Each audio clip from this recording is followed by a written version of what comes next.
Okay, we're out on YouTube. We're recording. Good evening. I call the May, hard to believe already, town board meeting to order. Would you stand for the pledge to the flag?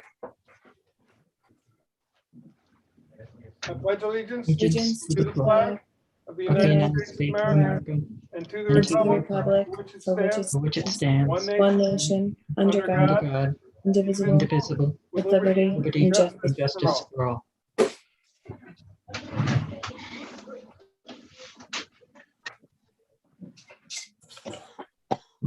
Okay, Kate, if you would call the roll call, please. Sure. Councilwoman Anowen is absent. Councilwoman Hagen DePew. Here. Councilman Hewitt. He's coming in Coming right on right now. Almost here, so close. Here? Gotcha. Yeah. Councilman Paddock. Here. Supervisor Baden. Here.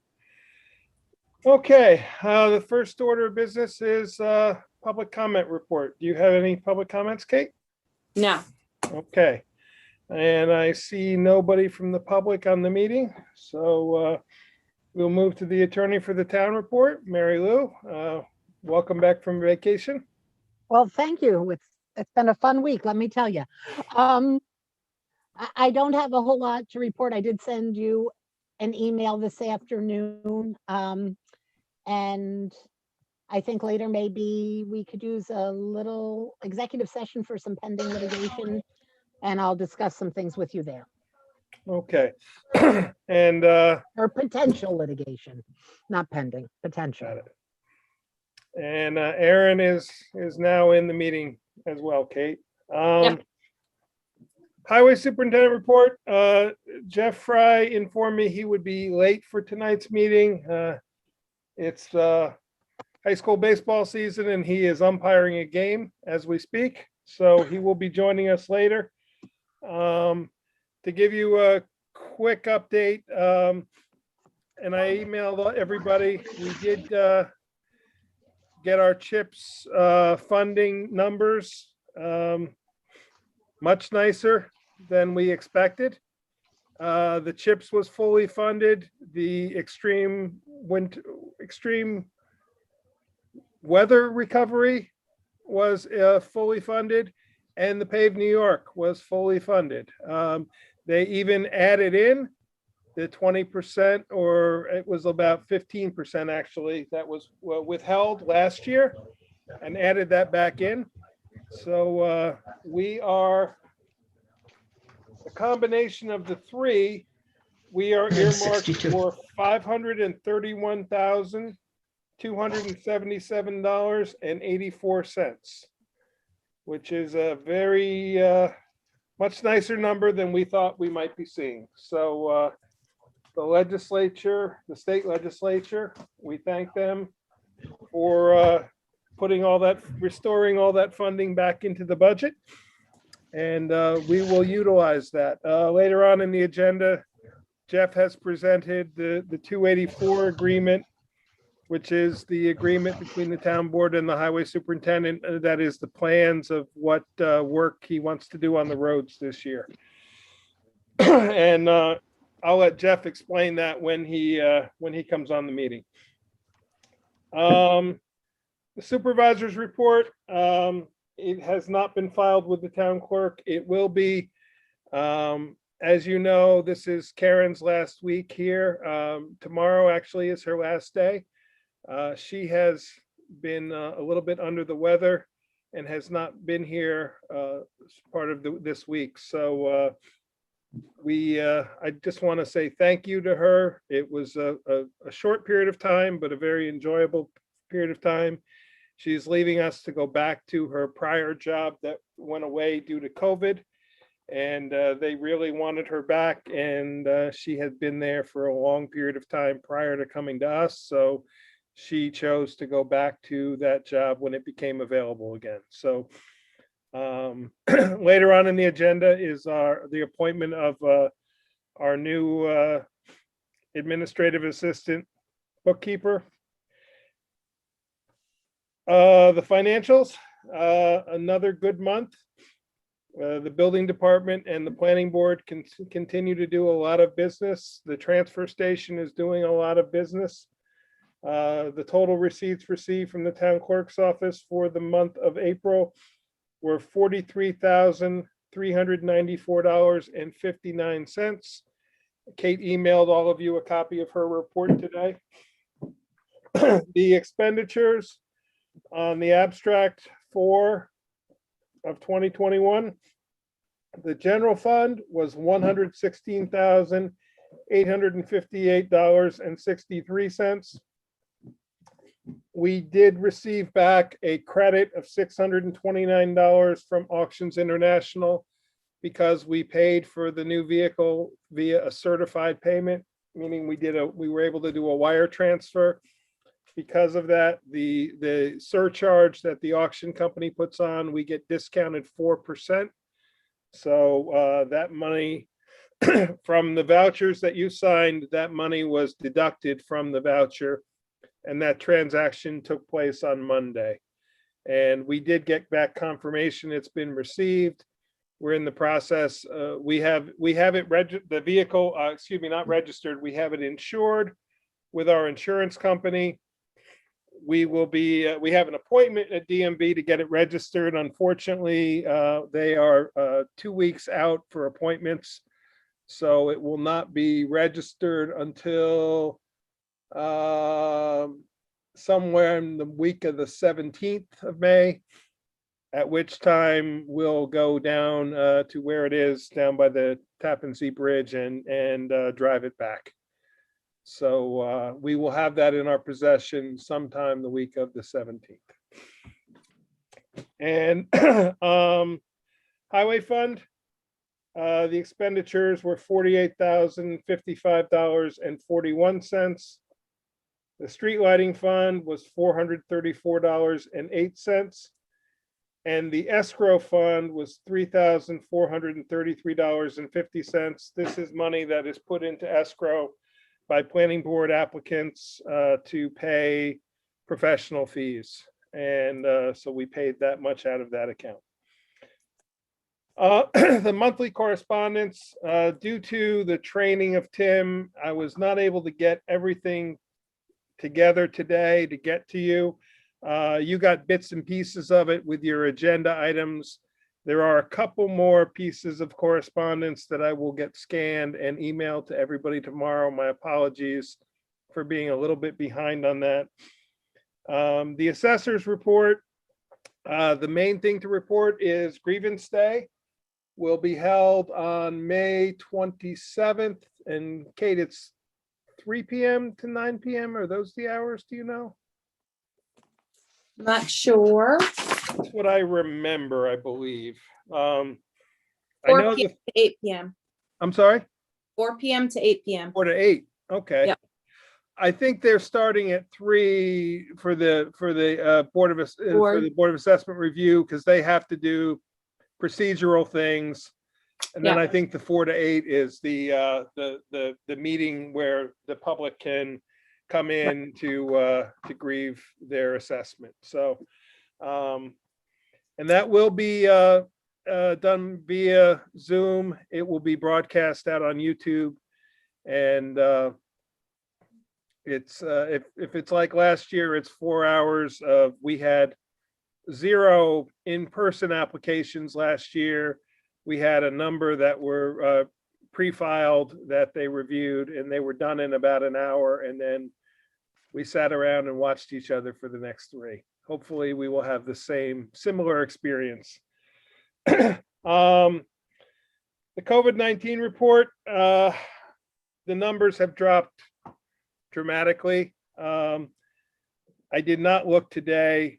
As of a couple days ago, we were down in the low double digits. I believe the number was around 17. I expect it's even lower than that now.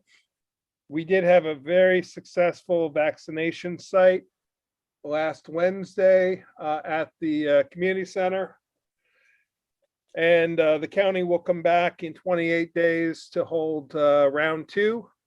We had 84 people The majority were walk-ups. A few people had registered, pre-registered, but the majority were walk-ups.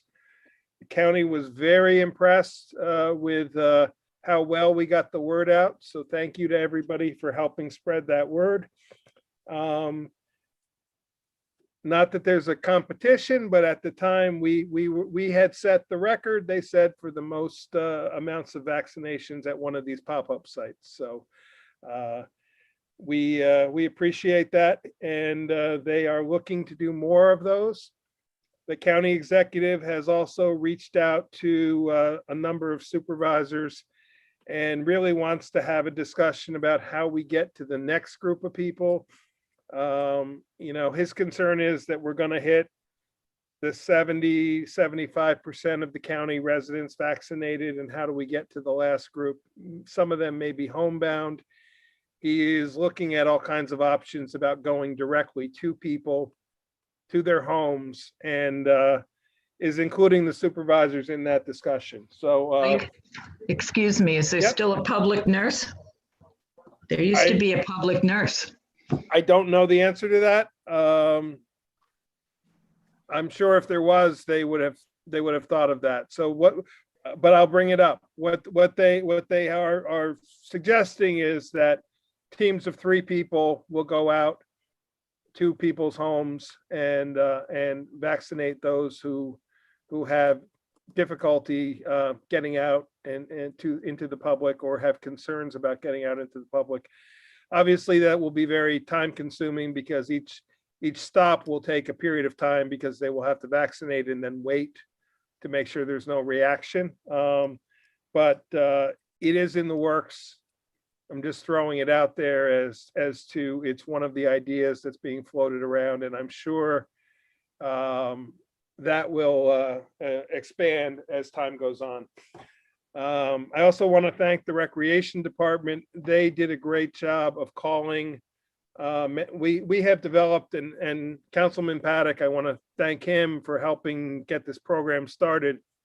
We have developed kind of a phone list of our seniors and other people who have difficulty maybe getting out, and we made sure to notify all of them of this vaccination site, and a number of them did take opportunity to show up.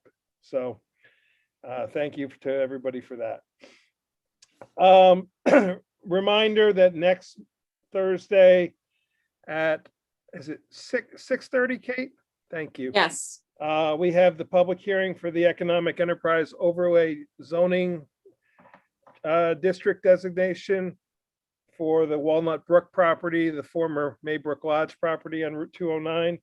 So a reminder to the board that we will be holding that public hearing next Thursday. What's New York the time? Rising, the Algerville Firehouse project update. We have signed contracts with Barone Construction this week. That was the final piece of the prime contractors. We now have general construction, HVAC, and electrical contracts signed. There were no bidders on the plumbing, so Barone will be hiring a subcontractor through them for that process, similar to what we did with the community center. Because there were no bidders, they're then able to hire a subcontractor, and it will go through the general contractor. And we're in the process of getting the final okay on all the paperwork, and I suspect that building permits will be pulled soon, and that we will be moving into construction on that soon. Veterans Park, I want to take a second to thank our Rick Jones, who is a great volunteer with us with things outdoors. The man knows just about everything there is to know about plants and trees. He and the highway department assisted in digging the holes and bringing in fill. We now have 5 trees planted in Veterans Park. We have the 3 red maples that we added. We have the 2 alder trees that we planted last fall. And we have moved the Bradford pear, the tree that was grafted from the 9/11 site surviving tree. We have moved that to the center behind the flagpole. So now that is the centerpiece, and the other 5 trees flank it in a semicircle. It looks quite nice. Rick did a really nice job with it.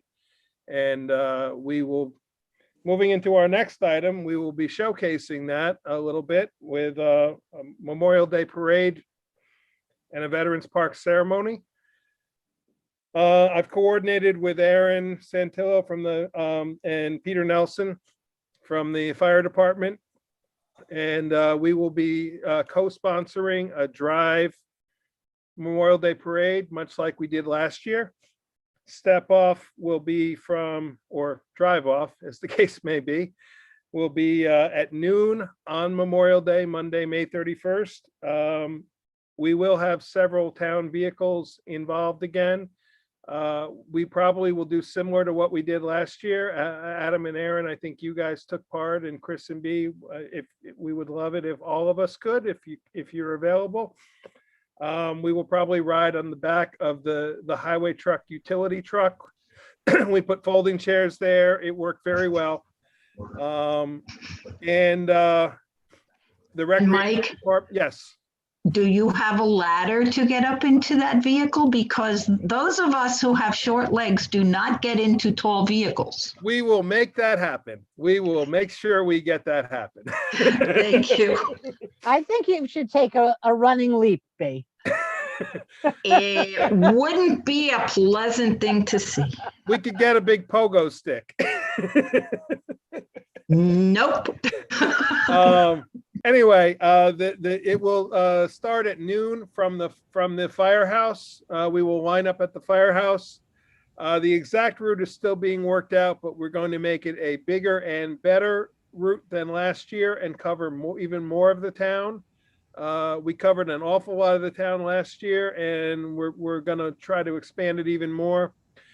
Any organizations, residents, businesses who would like to take part, either email me or call me, or let the town clerk's office know and leave your information, or call the fire district and speak to Aaron Santillo. And the fire department will be putting together the order, because it's very important to them to keep the fire districts spaced apart a little bit, and as well as the ambulances, in case somebody had to pull out for an emergency. So Aaron will be doing the lineup based off of the response we get. But we really want to.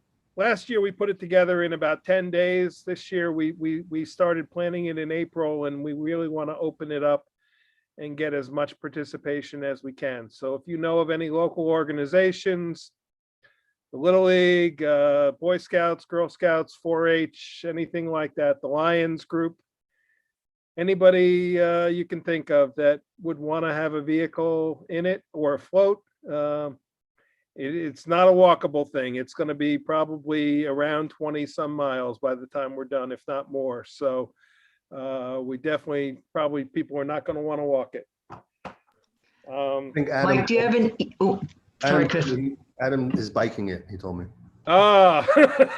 Actually, Chris, I was going to say, last year I thought we were going to be at parade speed. We're at highway speed.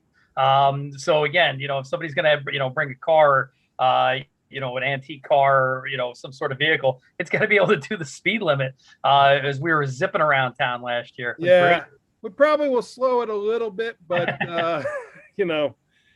some of the parts where there's no houses, it was just kind of, okay, we're moving through here a little quicker. So, and then we will follow with the ceremony at the Veterans Park immediately after. My estimation is that will be about 2 p.m.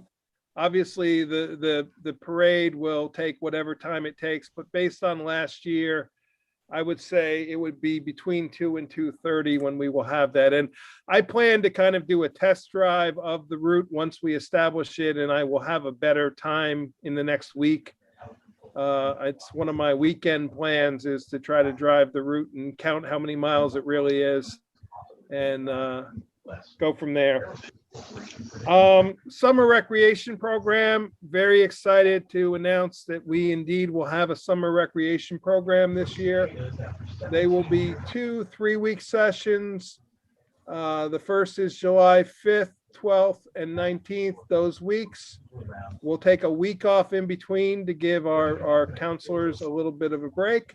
And then the second session will be the 2nd, the 9th, and the 16th of August. Because we're going to be a little bit limited, we have, the board has approved doing 2 buses for transportation. So Ashley is looking in the neighborhood of about 30 campers per session because of that, because of the COVID rules. We can do about 15 campers and 2 to 3 counselors on each bus for about 18 people on a bus. Because of that, we are telling people will be able to pick one session or the other. They will not be able to do both this year. We apologize, but we want to spread it out so we get as many people, get some degree of the summer camp. We will still be doing 3 days worth of field trips, the Tuesday, Wednesday, Thursday of each week. The Monday and Friday will be similar to have been in the past. They'll be at the town park. And the price will be the same, $125 per week. Ashley will be announcing in early June the registration period. And for the board members who've never been around it, it is kind of like lining up for a rock concert. People line up about 5 or 6 in the morning to get in line to sign up for this. So I think she is hoping to do as much registration as possible online this year. If not all of it, I'm going to leave those details to her to announce, but we will be getting that out in early June. And she has been putting up a lot of Facebook notices about it. And there's been an awful lot of response and people are happy that we're able to do it. So that's all I really have for supervisor's report. Department updates or any liaison updates? Adam, I'll start with you just because you're in the top square. There you go. The top square goes for the block, but yeah, busy month of April in the constabulary. CART is partially open. They answered 21 direct calls for services and other duties in April. 11 neighbor-to-neighbor and quality of life complaints, 3 resident traffic complaints, Queens Highway, Towpath, and Whitfield, 2 environmental complaints on Rochester Center and on Route 209, 16 building department violations, 27 court proceedings remain open, and interesting occurrences during the month. Trespassers on residents' properties are up significantly. Complaints regarding garbage being dumped on residents' property and on several other roads are still ongoing and have increased. Neighbor-to-neighbor complaints have increased again this month, with all of them being diffused successfully and without further incident. Due to the COVID-19 pandemic, we continue to have limited direct contact with complainants, with a proportional increase in direct phone calls. So the department's busy over there. Also, we're targeting May 17th as we open the annex. It looks like that'll be the date if we can get everything in there. Court's proceeding well, although there is a significant backlog there as well. So, and then we are going to face a few challenges in the month of May with coverage simply for military duty and by a couple of the constables. If you don't have any questions over the rec department, you covered a lot of the good news, but the rec department has been incredibly busy lately. I just sent Ashley a note. Congratulations on the Memorial Day parade, the summer camp, Heritage Day, the Mother's Day card program. We're going to talk tonight about free playground equipment, and also want to express our sincere thanks to Rita, who after many years will be leaving us in May.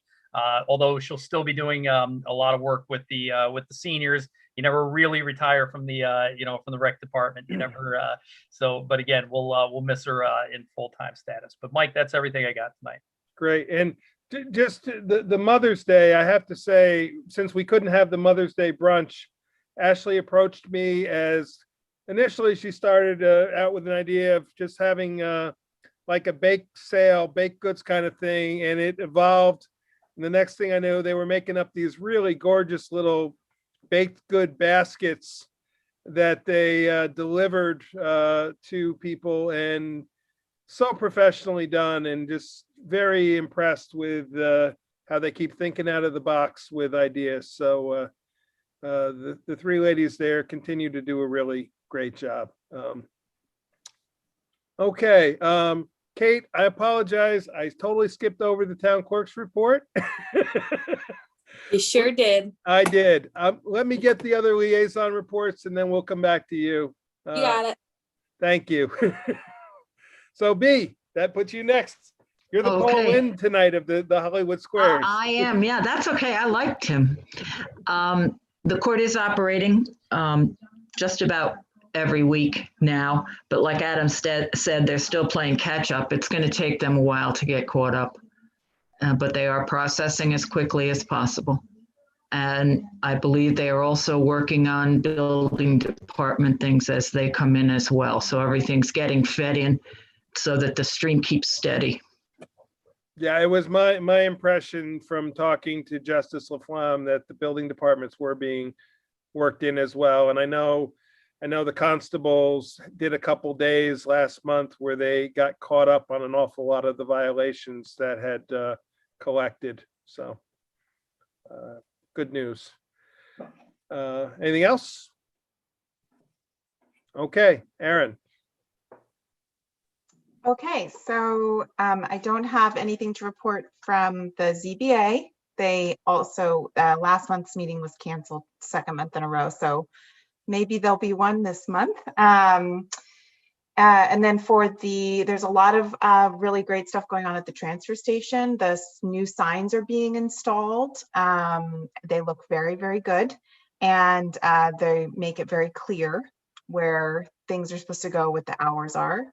We're going to be transitioning over to the new digital payment system, and starting at the end of next week, we're going to start rolling that out with the help of Kate, our clerk.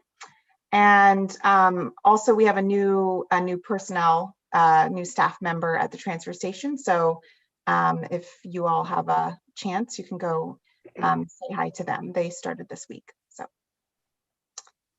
that's it. Okay. What's their name, Aaron? Justin. Mike, I have a question. Yes. Is Mr. Zube still employed? He is. He is. Okay, Chris. I think the agenda covers a few things about the Environmental Commission tonight, including Climate Smart and some cleanups. So I'll just have that be the report for today. Okay, that works. Quick report on the Historic Preservation Commission. I've been hosting their meetings on Zoom, and so I've become very knowledgeable of a number of things that they're doing. So they continue to make plans for the June 5th Ash Tree Arts Festival.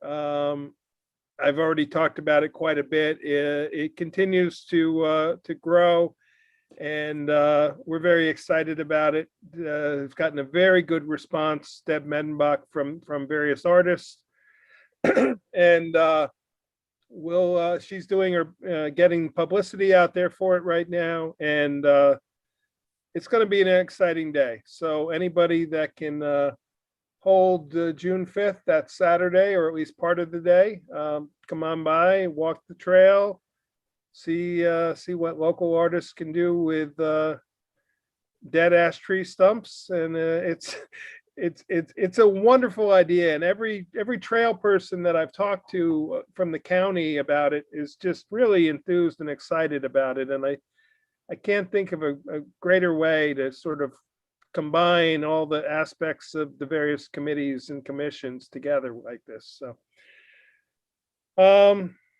That's really it. The planning board continues to have very busy agendas, 10 to 12 items a night. And are working their way through a number of projects, a lot of subdivisions, a few site plans, primarily it's subdivisions though, and that's where all that stands. Okay, Kate, my apologies. Okay. So for tax collection, we have a remaining balance of $1,042,181.81 left to collect. Unpaid taxes are out and we collect till June 1st. For the month of April, we collected $423,180 even. Of that, $7,314.39 were penalties. And I have received resignations from Rita Harkins and Brianna Titro. And that's all I got to report. And also Karen, correct? Oh, yes, Karen. Yes. Sorry. That's okay. A question, Kate? Yes. Is that number pretty typical for what's left from now until June to collect? Yeah, generally I turn a little over 800,000 over to the county. So we're right around the same numbers we usually are. Okay, great. And one thing I did not mention, the county is doing their tax auction sale that was canceled in 2020. So the properties that were on the list in 2020, they're doing an online sale. It is June 14th, 2021, online bidding at georgecoleauctions.com. Pre-registration is required on or before 9 a.m. June 14th. And the good news is Rochester, I believe, only had 4 properties on the list. I'm gonna just double check that number. 1, 2, 3, 4, 5, 6. No, my apologies, 7. Rochester only has 7 properties on the list this year. We have had considerably more than that many other years. So that is, I think, a good sign for our residents that, they have been able to keep up with their county and local taxes. So, okay, any board members have any items that they would like to bring up? If not, we'll move on to the resolutions. Mike, I just wanted to ask, can we get a copy of the printed material from the county? For the tax sale? The properties, yeah. Yeah, it's a booklet. I'll try to see if there's an online link I can send everybody. Okay. It's a pretty big booklet. Okay, I usually have it online, Mike, even in regular years. What's that? okay, I usually do have it Okay, online. even I'll in send regular- everybody the link for it. thank you. Yep, we got the notice of the list that came out to the assessor in the clerk's office during the month of May. And that'll be one of the things in correspondence, but it's a little hard to scan the book. What I'll do is I'll send you a link. It's put together like a pamphlet, so I would have to take it all apart and scan it. I don't think that that's going to work really well. So, any other board members with topics?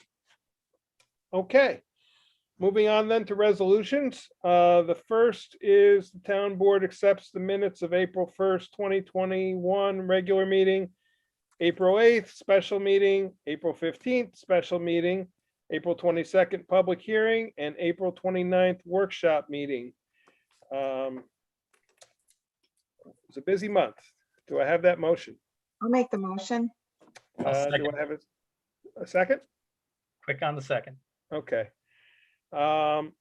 Any corrections? There were a couple, Kate, I just asked Kate to correct a little bit from the April 8th meeting, which I think it was the April 8th, or was it the workshop? 30th or 29th. Yeah, the 30th, the workshop meeting. Yeah. And she did circulate those corrections. So roll call vote. Councilman Anawen, Aye. Councilwoman Hagen DePew, Aye. Councilman Hewitt, Aye. Councilman Paddock, Aye. Supervisor Brady. Aye. Next, I sent you all in your packet a letter from Stephen Lopez. So this is a Recreation Commission appointment. I'd ask for a resolution. The town board appoints Stephen Lopez to the Recreation Commission for a term ending December 31, 2023, and requests the town clerk notify him of the oath of office requirement. Would somebody like to make that motion? I'll make the motion. Okay, do I have a second? I'll second it. For discussion, he did explain in the letter, he reached out to me and requested the ability to reapply.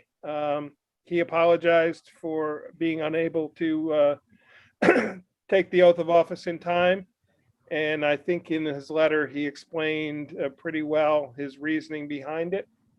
So I said I would bring it back to the board for consideration. So Can we put as part of this resolution that if he doesn't do if he does not get sworn in, he doesn't get another shot? we could, if he doesn't get sworn in, then we just don't have to do another resolution.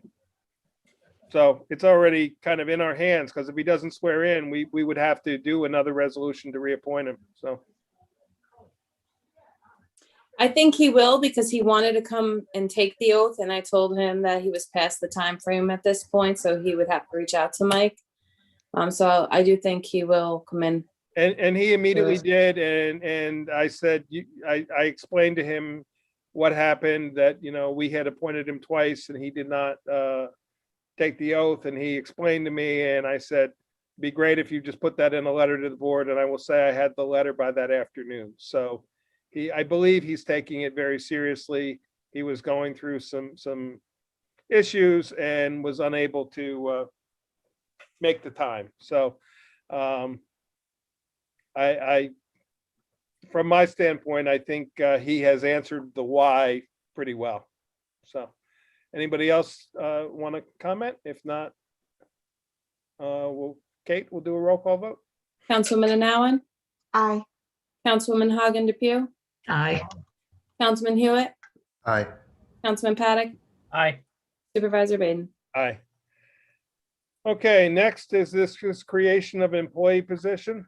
Upon written notice from the Ulster County Personnel Office dated April 23rd, 2021 of order and determination, excuse me, 11425, approving the town of Rochester request of change to the deputy town clerk position from civil service designation as a 0.25 part-time position to a 1.00 full-time position. The town board establishes the position of deputy town clerk part-time effective May 9th, 2021. The position will be compensated at $15.50 per hour. The position will be funded for up to 28 hours per week. Budget code 14101.01.014. And the XXX is because I don't know what the three numbers will be until we enter it into the computer. Third deputy town clerk shall be established and funded in the amount of $15,000. Budget code 19904.01.000.00 contingency shall be reduced by $15,000 to fund the new position. So I'll make that resolution. Do I have a second for discussion? I'll second. Okay. To clarify, this was the third deputy town clerk position that we had already from the civil service, from the county, but it was funded, set at a maximum of quarter time. We raised it with the county to a full-time position, but I'm proposing that we fill it with somebody at 28 hours. Bear in mind that the county considers everything over 20 hours to be full-time. We're funding it for a 28-hour position at $15.50 an hour. That is a 35-cent an hour increase from what we were currently paying that person. And this person will then, the next resolution it builds off of this one, so that we would assign that person to work in the code enforcement office. So does the board have any board members have any questions on this or discussion? And Kate, if you feel free, if you'd like to add anything to this here too, since it's going to be your department. Could you repeat the last part of that, Mike, about the code enforcement office? So what we're doing is we're assigning this person as a deputy town clerk. The first deputy town clerk works directly for the town clerk. Anybody beyond that, meaning additional deputy town clerks, you can have up to 3 deputy town clerks. The second and the third can be assigned other duties by the town board.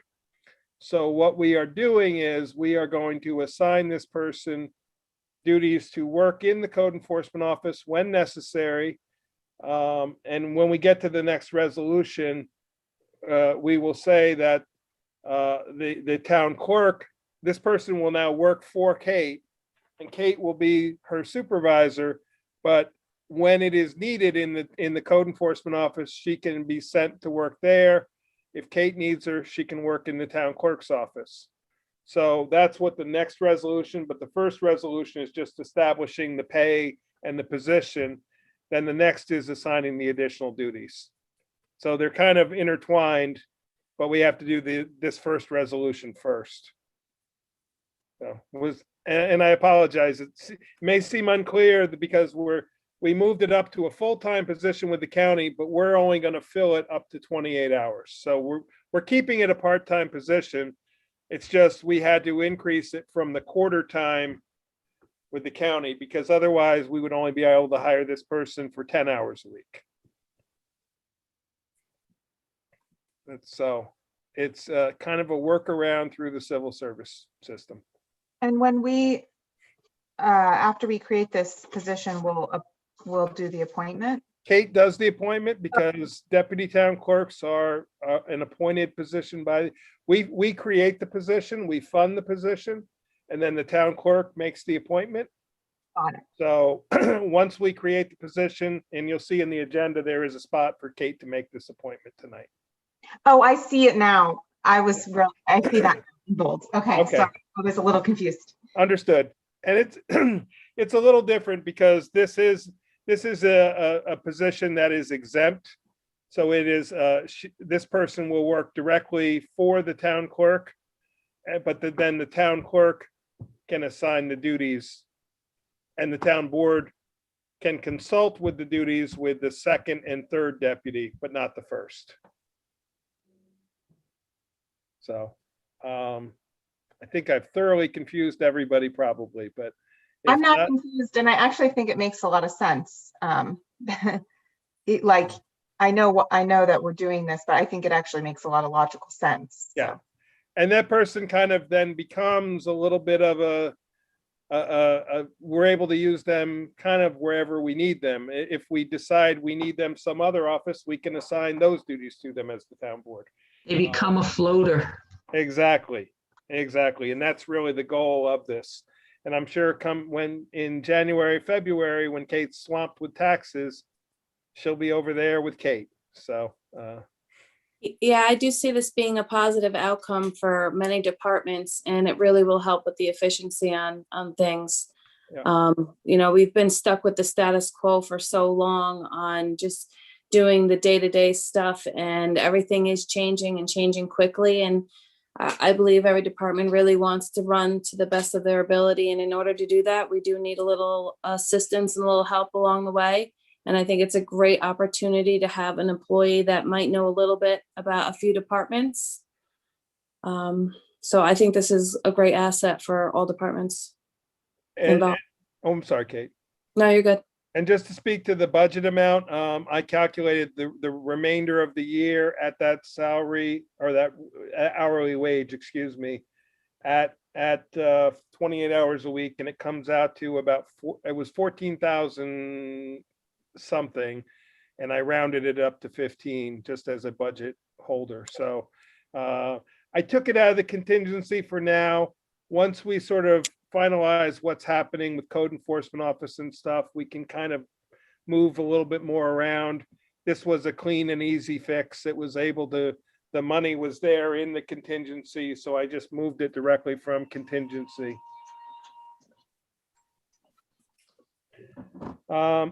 Okay, roll call vote, please, Kate. Councilwoman Anowen, Aye. Councilwoman Hagen Depew, Aye. Councilman Hewitt, Aye. Councilman Paddock, Aye. Supervisor Baden. Aye. Okay, next resolution, additional duties of the third deputy town clerk. Pursuant to New York State Town Law, Article 3, Section 3010A, the town board establishes the duties of the third deputy town clerk to include assistance to the building department code enforcement office as required. The town board further delegates the town clerk to establish other duties for the position and to determine the employee's schedule in consultation with the town supervisor and the code enforcement officer. I'll make that motion. Do I have a second? I'll second it. Okay. Any questions on that? I think we kind of have covered it with the first discussion, so. If not, roll call, please. Councilwoman Anowen, Aye. Councilwoman Hagen Depew, Aye. Councilman Hewitt, Aye. Councilman Paddock, Aye. Supervisor Baden. Aye. Okay, Kate, it's all yours to make the, Okay. I would like to appoint Courtney Coffey, third deputy town clerk, at 28 hours a week and a rate of pay of $15.50 per hour. okay. We will let Courtney know tomorrow that she has been moved. She is aware of this, that this was considered, and I will let her know that it has happened. Next resolution, this is setting the hourly wage and hours for an employee position. The town board amends the wage and salary schedule of 2021 to change the position of confidential secretary bookkeeper to be funded at $20 per hour for 40 hours per week. The stipend for purchasing is removed with this employee change. I'll make this motion. Do I have a second? I'll second. For discussion, you remember that earlier in the year, we made a change where we created a $60 a week stipend for purchasing. It was as a sort of a fix to a problem. Since we're starting with a new employee, I'm proposing that we do the $20 per hour, which is what the total amount, the $800 a week, is the same amount that is currently being paid right now. And so my proposal is to get rid of the purchasing and just fund the budget, the position at the $20 per hour. So My question is, will Mr. Hurley then be doing the purchasing as part of his job? he will. He will. It will occur just exactly the way it did previously. As you remember, that was a fix to giving an employee a stipend for the extra work. With this new employee, we could continue it the way it is.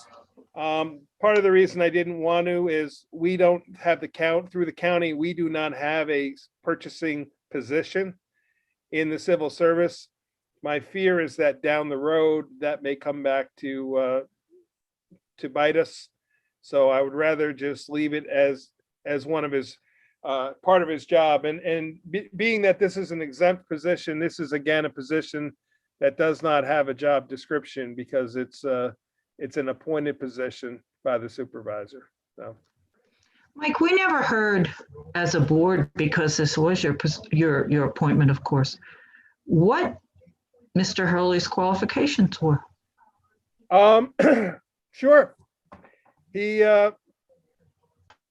worked in the entertainment field. I will tell you, having worked in that business myself, when I interviewed him, I was able to relate to what he had done.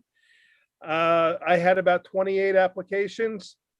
A very large number of them had zero experience in either payroll or bookkeeping, or some had no experience in both. He had experience in both. I did end up interviewing two people. And I also reached out to two people who had interviewed from the previous go round.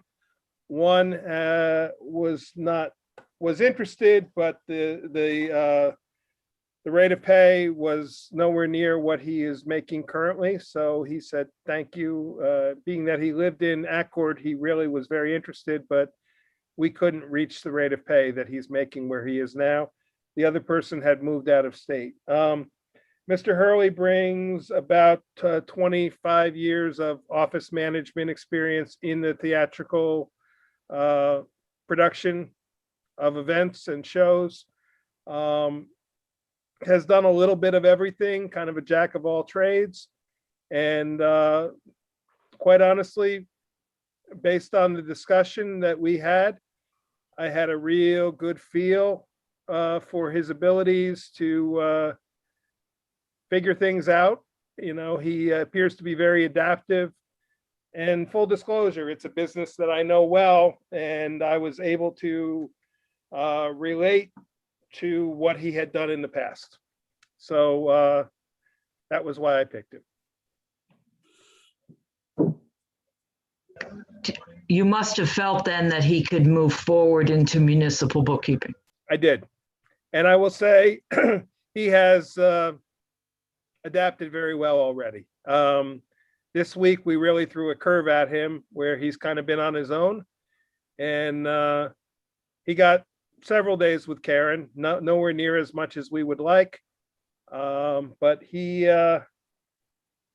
I think he's doing very well. And, you know, Kate, I see you kind of smiling. I think he has fit in well with everybody in the office. Yes, and at the end of the day, if he's got a week's worth of training, that's probably a lot. And he really picked up on things quickly. And I think he's going to do a fantastic job. Yeah. I got the seal of approval from the ladies in the office too. They said he dealt fine when they gave him the appropriate hard time. And so I'm very happy so far with the results. Of course, there's going to be a learning curve, but the other thing that has impressed me is he asks a lot of questions and a lot of the right questions. And you know, we've thrown a lot at him in a short time. Nobody who applied had any municipal bookkeeping experience. If anybody had, I would have looked at them strong. It was part of it is that I'm not going to, it was a bit of a gut feeling, and I believe it has worked out. So we will move forward. When I was there signing bills last week, I really was impressed by the training process that Karen was doing with Tim. Karen really proved to be a great trainer, just as Shirley did with Karen. Karen has proved to be a great trainer with, she's very detailed with a lot of notes. I had the same experience, and I actually learned a couple things while I was sitting there, hearing them talk about why things get done the way they do. So I was impressed with that process. Great. Mike, does he prefer Tim or Timothy? Tim. Okay, thank you. Tim, yes. And his email address is up and working. So if you need to email him something, please feel free. It's T Hurley, Hurley. So, well, we have to create the position first by resolution. So, Kate, would you call roll call? Councilwoman Anowen, Aye. Councilwoman Hagen DePew, Aye. Councilman Hewitt, Hi. Councilman Paddock, Aye. Supervisor Baden. Aye. Okay, I'm pleased to make the appointment of it for official purposes. It's Timothy Hurley as the confidential secretary bookkeeper to the supervisor. So he will start with that. I did not put that in the resolution, and my apologies.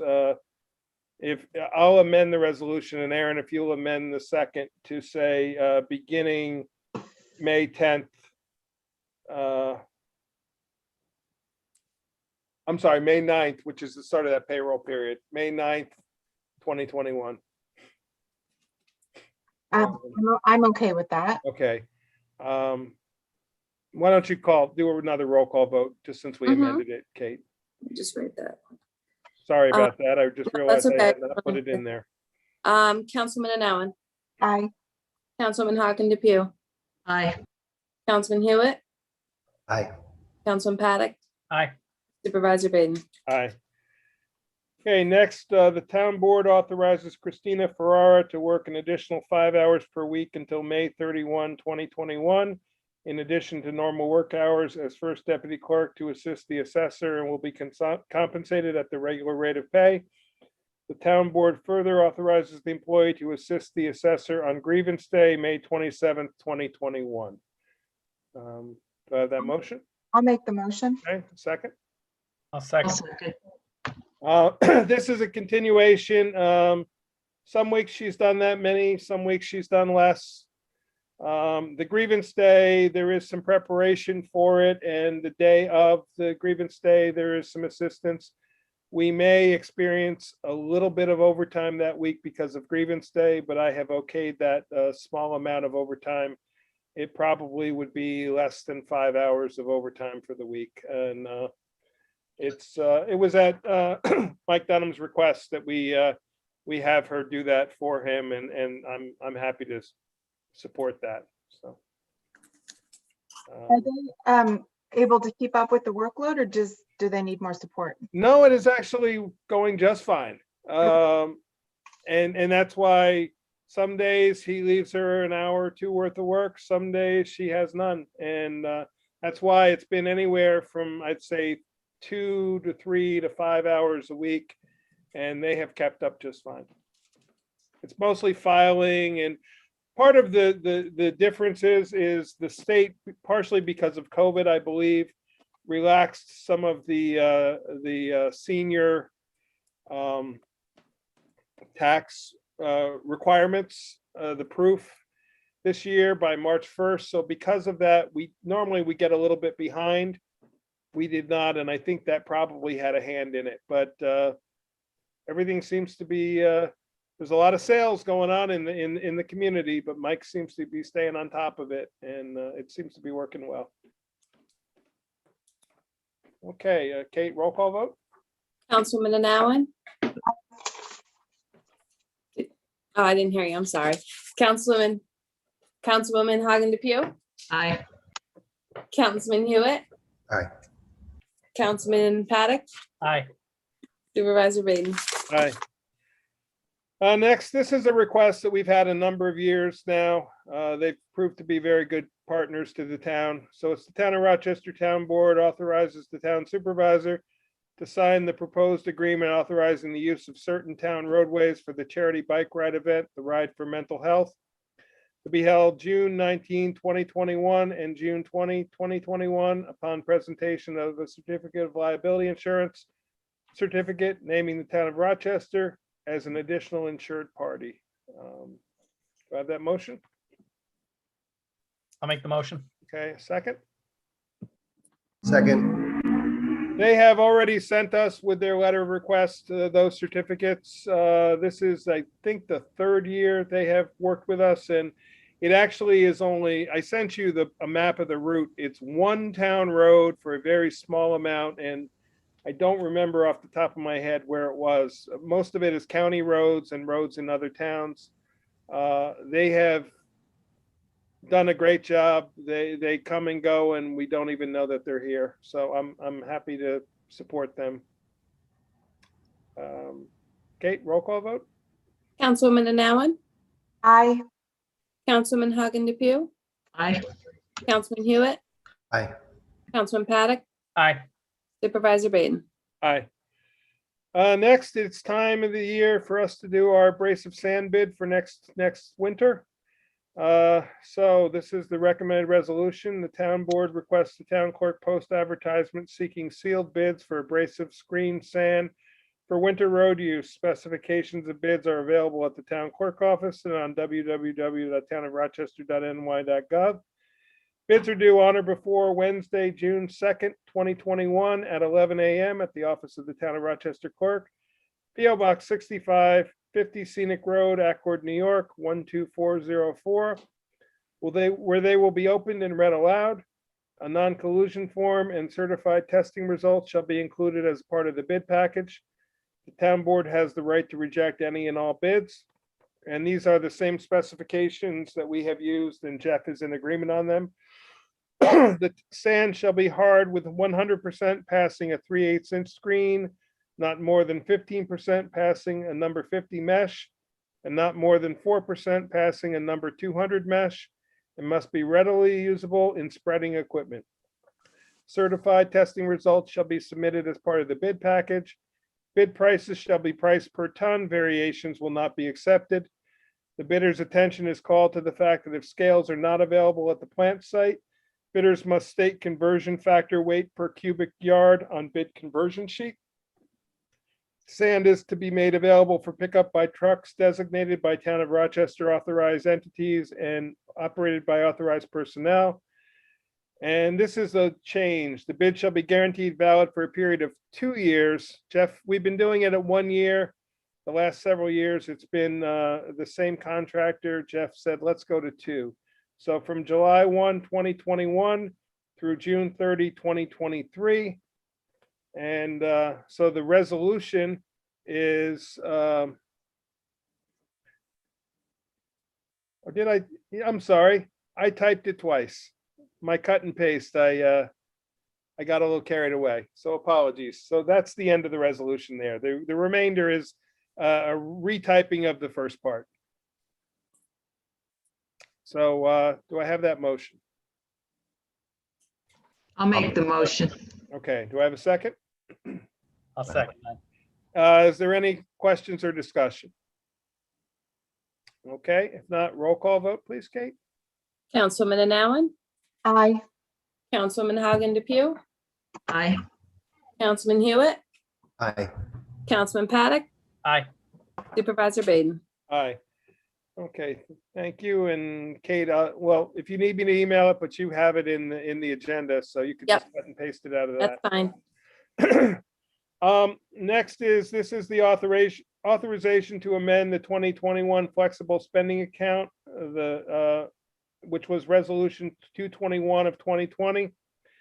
The resolution that we made is posted there. So the recommended resolution is that the town board amends resolution 221 of 2020 due to MVP FSA changes per the Consolidated Appropriations Act and the American Rescue Plan to allow the following. Election changes, employees shall be allowed to revoke their current FSA elections, make new, increase, or decrease. The enrollment period shall be for a period of May 10th, 2021 through June 11th, 2021. And number 2 is a 12-month extended grace period. This changes the current 2.5-month grace period to a 12 months for the 2021 medical FSA. Do I have any questions about this? We talked about this in the workshop meeting. I think it was pretty clear. This will give everybody a 1-month period, as was recommended by our agent for the any changes to the FSA, and we'll send them all we'll send all the employees a memo on Monday notifying them of the ability to make any changes if they'd like to. Is it too late to include it in their paychecks? We could include it in next week's paychecks. Yes, we could do that. They wouldn't come out till Wednesday, but we could do that. Because they'll get their next paycheck on Wednesday. So, if there's no other questions, Kate, and I'll fill out the appropriate forms and get them to MVP. We need a motion and a second, Mike. Thank you. Do I have that motion? I'll make the motion. Do I have a second? I'll second. Okay, we've already had discussion. Apologies. Roll call vote, please, Kate. Councilwoman Allen, Aye. Councilwoman Hagen Depew, Aye. Councilman Hewitt. Aye. Councilman Paddock, Aye. Supervisor Baden. Aye. Next is I'd like to set a special workshop meeting. I will make the resolution and then I'll explain. The town board sets a special workshop meeting for Thursday, May 13th, 2021 at 5 p.m. via video conference for the purposes of the Bard College graduate student presentation of the Climate Smart Communities Gap Analysis Project and request the town clerk post legal notice. The town board will further invite the members of the Environmental Conservation Commission to attend. I'll make the resolution. Do I have a second? I'll second. Okay. What this is, remember several months ago, I told you that Europa McGovern from the Department of the Environment had reached out, and Bard College, the Environmental Studies graduate program, was looking for municipalities to work with in basically to teach them how to be analysts of existing documents. Madeline Russo and I have now, we met with them several times. They have taken our comprehensive plan, they've taken all our documents, they've reviewed them all. And this is geared toward the climate smart communities, which we're talking about the task force. The information that comes out of this would be an identification for the task force of what things we have already accomplished, what things are, in their opinion, really easy for us to accomplish, and what things are suggestions. Basically, they're learning how to be consultants. And we were selected, as well as the town of Ulster. There's 2 teams of 3 students each. Part of their project is to make a presentation. Because I wanted it to be to the full town board is why we're scheduling it as a board meeting. If anybody cannot attend, it's not a problem. We won't be doing any real town business. We'll be viewing the presentation, and they will be, we will be their clients, and they will be presenting to us as part of the learning experience. Europa from the environment will be there. Their professor will be there. I would like the ECC members to be there, if any can be. So, and that would be before our public hearing. I thought it was a good time because they are running into the end of the semester. And if they don't do it that week, the next 2 weeks, they're in final exams. And they requested that if we could do it that week. So that's why I picked that date.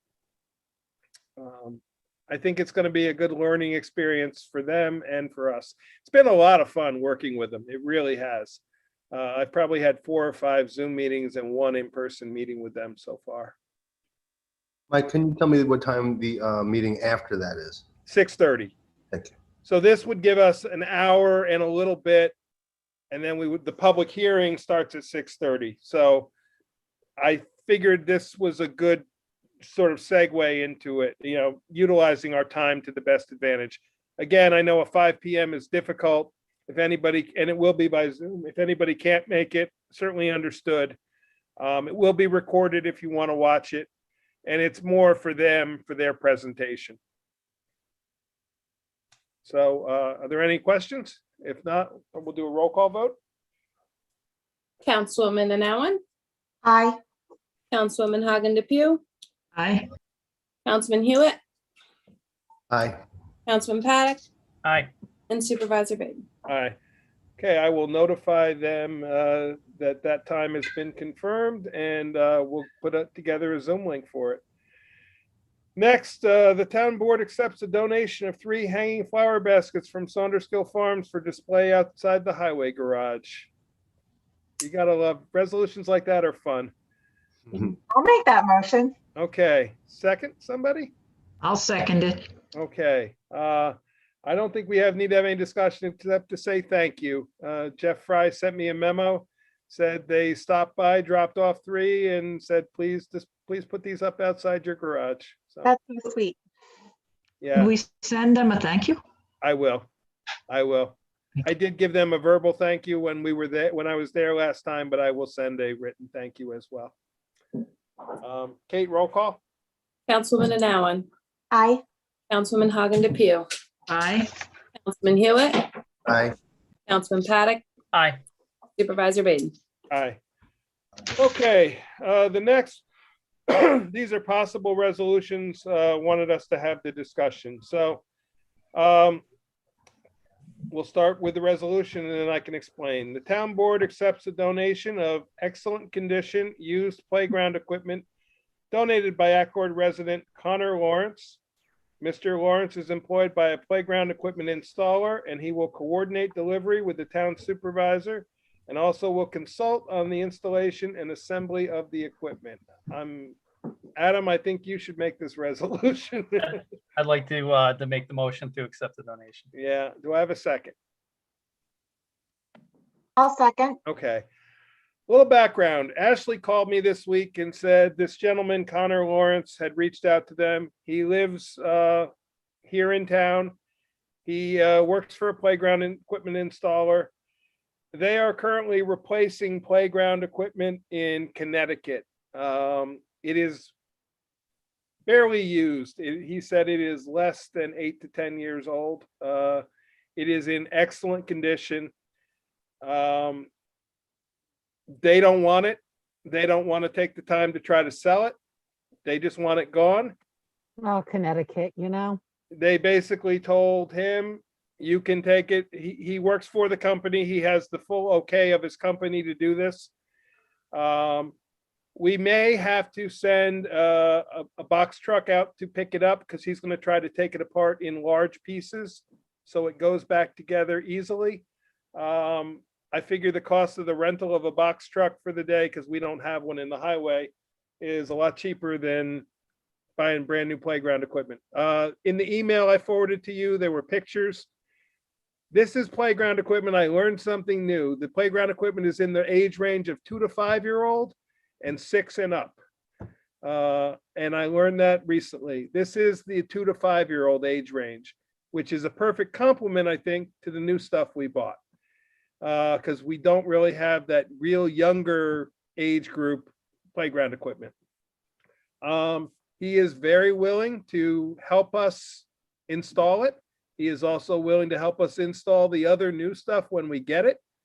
He said he wants to give back to the town, and he thought that this was a great way to do it. So he also will put us in touch with a playground inspector. So when it's all done and put together, we can have an inspection of it and supply that to our insurance company. This gentleman, it would be a certified, or woman, would be a certified playground inspector who could then certify our playground equipment as being safe to our insurance company. So this was a great phone call to get. So I don't see any downside to it. I told him I had to get board approval before I could say yes or no. So. Any Sounds questions? great. It sounds like we fell right into something really nice. Absolutely. And, you know, I don't know what it'll cost us to rent a truck for the day and send somebody to Connecticut, but Jeff doesn't think it will be a big deal. We didn't want to do the flatbed because it then involves a lot of strapping and things. So putting it inside a truck is probably a lot easier, but we can certainly coordinate that for the day and take care of this. So. If there's any other questions, if not, we'll do a roll call vote. Councilwoman Anowen, Aye. Councilwoman Hagen DePew, Aye. Councilman Hewitt, Aye. Councilman Paddock, Aye. Supervisor Baden. Aye, I think we should send a thank you note to Connor Lawrence as well. absolutely, absolutely. Yeah, he, we definitely will. And I will call him tomorrow and let him know that we've approved this and set up the logistics. They actually, it will happen quickly because they were starting to take it apart today. He was going to save it as best he could, you know, in large pieces, knowing that we were probably going to take it. So next, this is a resolution to authorize work on the town property. Excuse me. The town board authorizes volunteers, Councilman Hewitt, members of the ECC, and members of the public to identify and remove invasive species, including multiflora rose, barberry, and Japanese knotwood, abiding by New York State DEC recommendations for the town property located at 6140 US Highway Route 209. There is to be no cost incurred by the town. I'll make the motion. Great. Do I have a second? I'll second. Okay. This was a discussion based out of the park. Chris and I talked about it a little bit. I know we don't know where we're headed with the park, but certainly taking invasive species out of our property, whether we do, even if we do nothing, getting the invasive species out before they become even more invasive is probably not a bad thing. the ECC is prepared to be involved on, was it May 22nd, Chris? Yes. Okay. And there'll be no cost to the town. And John Messerschmidt would be involved, and he has a company that does this for a living, so they know all the rules and regulations of the DEC, correct? Yes. Mike, can we get a copy of the DEC regs and Sure. recommendations for this? Is there any way you could get that, Chris, for us? Yep. Okay. And what happened with the responses from the bounding property owners? I've spoken to some of the neighbors. We've had great conversations, and I'm planning to reach out to more if they have questions. Some were very appreciative that they got the letter. Some said that they didn't get it in time to see the Zoom. So we shared the YouTube video. A couple of neighbors came to the ECC presentation. So the letter worked for sure, and has gotten interest and feedback for sure. Mhm. We've Okay, had a and- fair amount of very positive feedback from some of the neighbors. Okay. My other question is, there's no paper trail on this, is that correct? Paper trail on, The letters, the responses, et cetera, we et didn't get cetera? any written responses back. What we did is people showed up at the Zoom meeting, which is out on the ECC's webpage. Anybody can watch it at any time. I think I got one written response I sent to Kate. Did I send it to you, Kate, from the neighbor? Yes, I do believe. Just came in, and we'll share that with everybody. Okay. Thank Yeah, you. if you would circulate that, Kate, that was the only. I written forgot response. about that. Yeah. Let me write that down. So I think, just to back up, I think Mike and B, you answered my question, but I was just gonna ask, how will you guys abide by the New York State DEC recommendations? It sounds like you'll have a copy of those, and then you have someone who's on the ECC with expertise in that area who will Well- know how to Yeah. interpret that. Sure. I've never heard of DEC regulations that regulate how to remove invasive species. I'm trained as a master gardener with the Cornell Cooperative Extension. I remove thousands of plants from the area, and I will look into it, B, and I'll let you know what I find. The DEC recommends certain plants that are invasive, and I'll find that list. I don't know if they recommend how to remove them, but John Messerschmidt, his company used to be called Poison Ivy Patrol. Now it's Hudson Valley Native Landscaping, and I can talk to him about what he knows as well. My concern is the disturbance of the stream. Yeah. And what they would allow in there to do the work. What would disturb the stream? Great, I'll find out. Because digging will disturb the stream with all the rain and things. We're not using machines, right? This is all being done by hand, Chris? Correct. Yeah. So, What I'm saying is, my concern is that we know before we vote on this, what the DEC says we can do in there. I don't think, Chris, they are going to tell us how to remove the plants. Maybe they have an idea if they have runners on them or something. I mean, where they run to one plant to the other.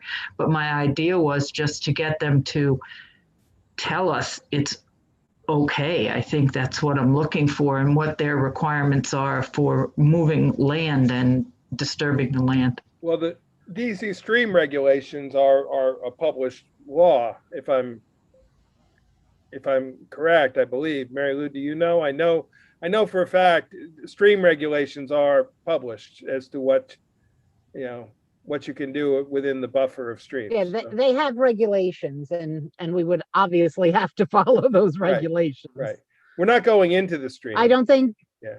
I don't think we need permits or anything, but Chris can check on that. Yeah, But if we did, we'd have to get those before any removal could take place. correct. I don't think we need them. I think DEC, these are invasive species that they'd like people to get rid of. Mhm.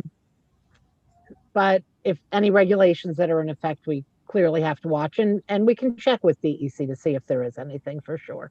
And that's all we're doing is removing the invasive. We're not building trails. We're not. No, I know that. Yeah.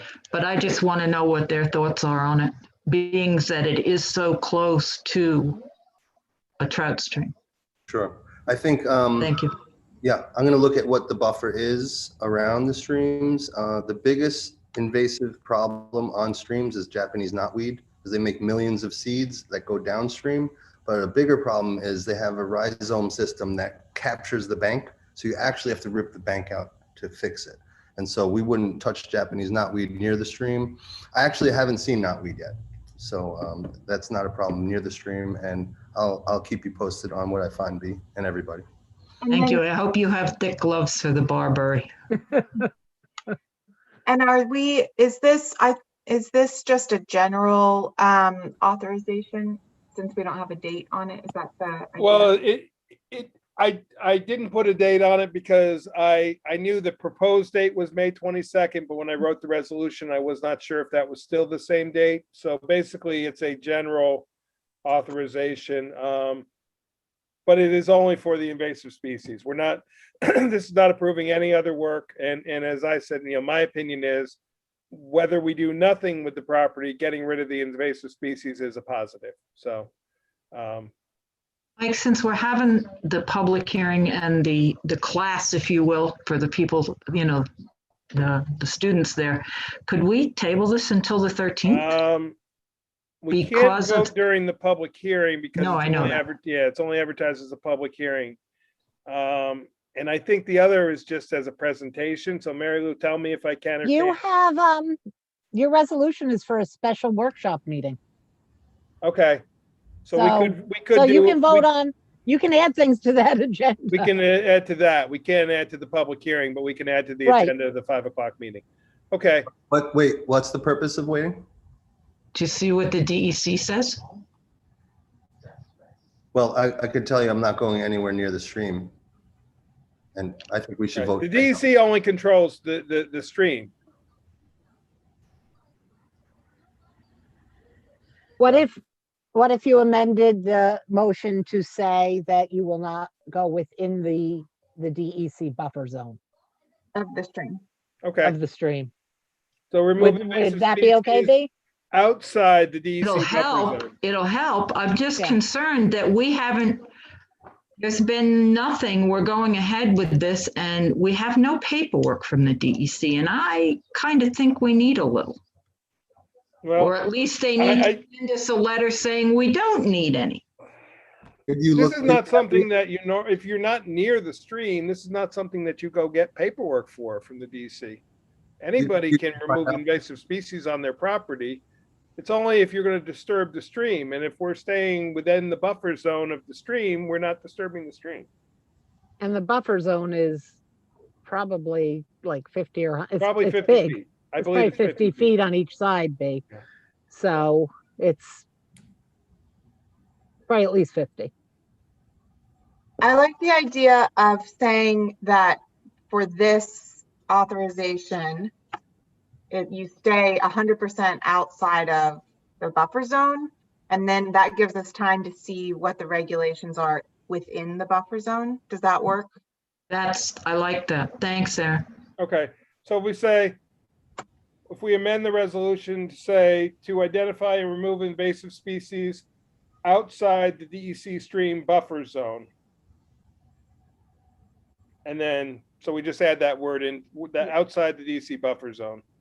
I'm okay which with that for I my, believe it's 50 feet. We can easily confirm what the buffer zone is. I believe it is 50. If it's 100, it's 100. There's a lot of property where this is one day. They're not going to get the whole property done in one day. So if you can concentrate on the areas totally away from the stream, then great. that covers it. Okay, I'm good with that shift to my motion.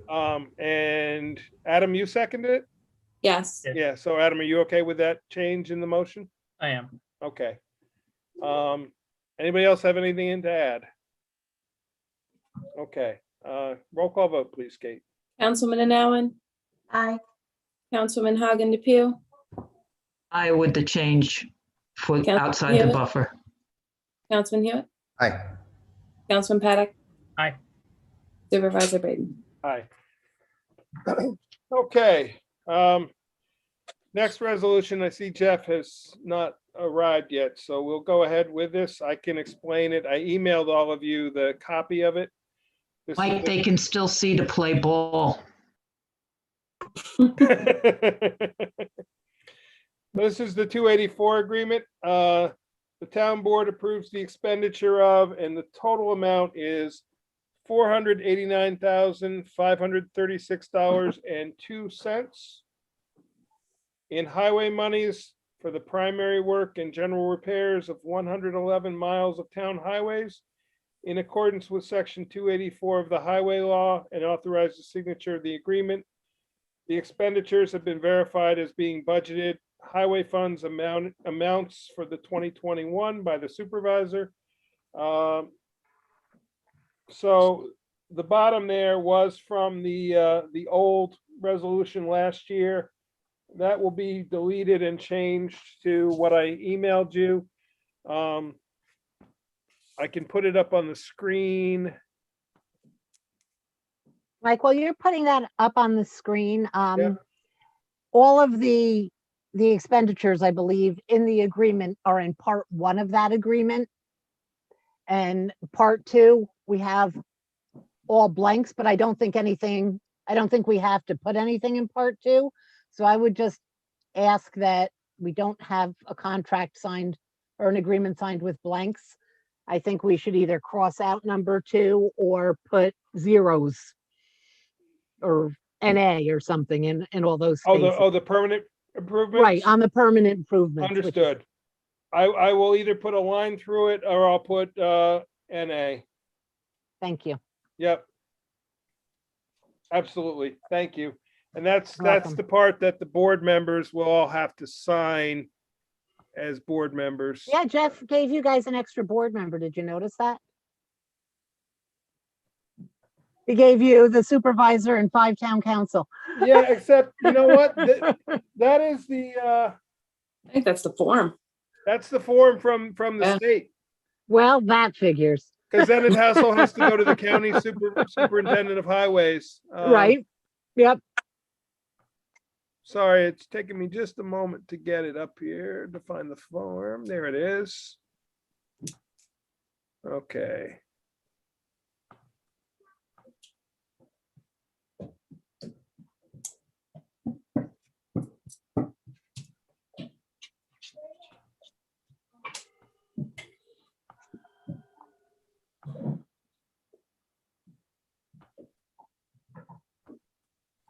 Okay, are you guys seeing it now? Mhm. So this is the work schedule that he is proposing. He will pave Mill Road, Holly Road, and DeWitt Road at a total cost of $106,000. DeWitt Road will not be eligible for CHIPS money. The other 2 roads are. DeWitt Road was signed off less than 3 years ago as being completed. We did budget money for that, though, in this year's budget. Single chip seal will be Mill Road and Holly Road at $30,000. Culverts not to exceed $10,000. Rental of the arm mower not to exceed $9,500. Total cost of stone not to exceed $97,500. Total cost of the highway rehab for 1 mile of Queens Highway is not to exceed $65,397.52. Blacktop paving of Rocky Mountain Road and Sundown Road not to exceed $60,000. And fiber mat chip sealing, and I apologize, I'm not familiar with what that term. At Queens Highway, Cooper Street and Medica Hunts Road at $111,138.50 or 50 cents, excuse me. Total cost $489,536.02. Bear in mind that I had said our CHIPS funding is going to be $531,277.84. So if you subtract the 41,000 that Jeff said DeWitt Road would be, that this is amply covered by the CHIPS money. This is a little bit higher than what we originally budgeted, but now that we found out we got additional CHIPS money, Jeff will be asking us to amend our budget. We'll be obviously amending both the revenue and the expenditure side. We still are 90,000 ahead in CHIPS money with this 284 agreement. So, so Jeff is not here to explain it, but I'll ask for a motion for discussion. I'll make the motion. Okay, do I have a second? A second. Okay. For the board members, the highway superintendent is required to do this every May. They basically set their road work for the year based off their budget, based off of what was budgeted, what the funding is, and they make an agreement with the town board that says, this is the projects I'm going to do. And they supply us the cost. It is up to us to approve it. We then sign off on this paperwork, which is the part 2. I'll ask you, if we approve this, to have each of you swing by. What I'll do is I'll leave it with Kate's office. If each of you can come by independently and sign it, that would be appreciated. Once our signatures are on it, it goes to the county head of DPW to sign, and then it gets filed with the county, and I believe I don't know if it gets filed with the state or not. It does get filed with the county and with the town. With the town. I think that's it. Yeah, I don't think it goes to the state. I have the law printed out here somewhere, but I think it's just the county and the town. So in a very short form, that's what it is. I know Jeff has been working hard to get these exact pricings down, as you can tell by the fact that one of them is 52 cents. He has been working on it through yesterday, and as a matter of fact, when he and I spoke yesterday morning, he was still waiting on some answers, and I got this from him yesterday afternoon. So Mike, my question on this is Rocky Mountain Road. Are we having to do more work there because of the new housing that went up there?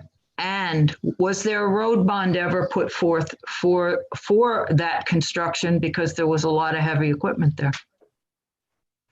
Rocky Mountain Road has always been a town road to my knowledge. So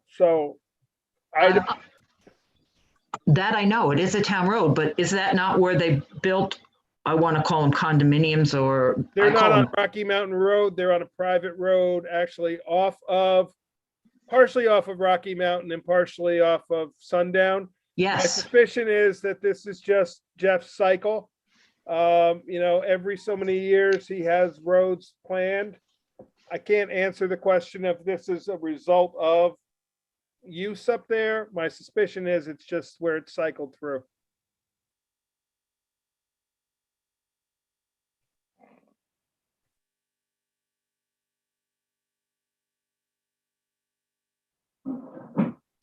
But also bear in mind that most of this funding is being paid for by the CHIPS money. It's not coming out of taxpayer money.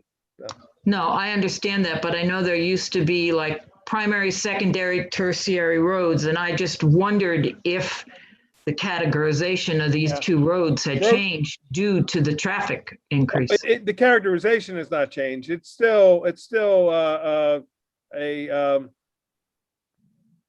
I think the term is collector road, and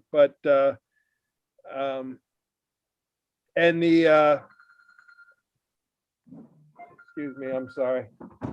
Oh, there's Jeff calling me right now. Hey, Jeff.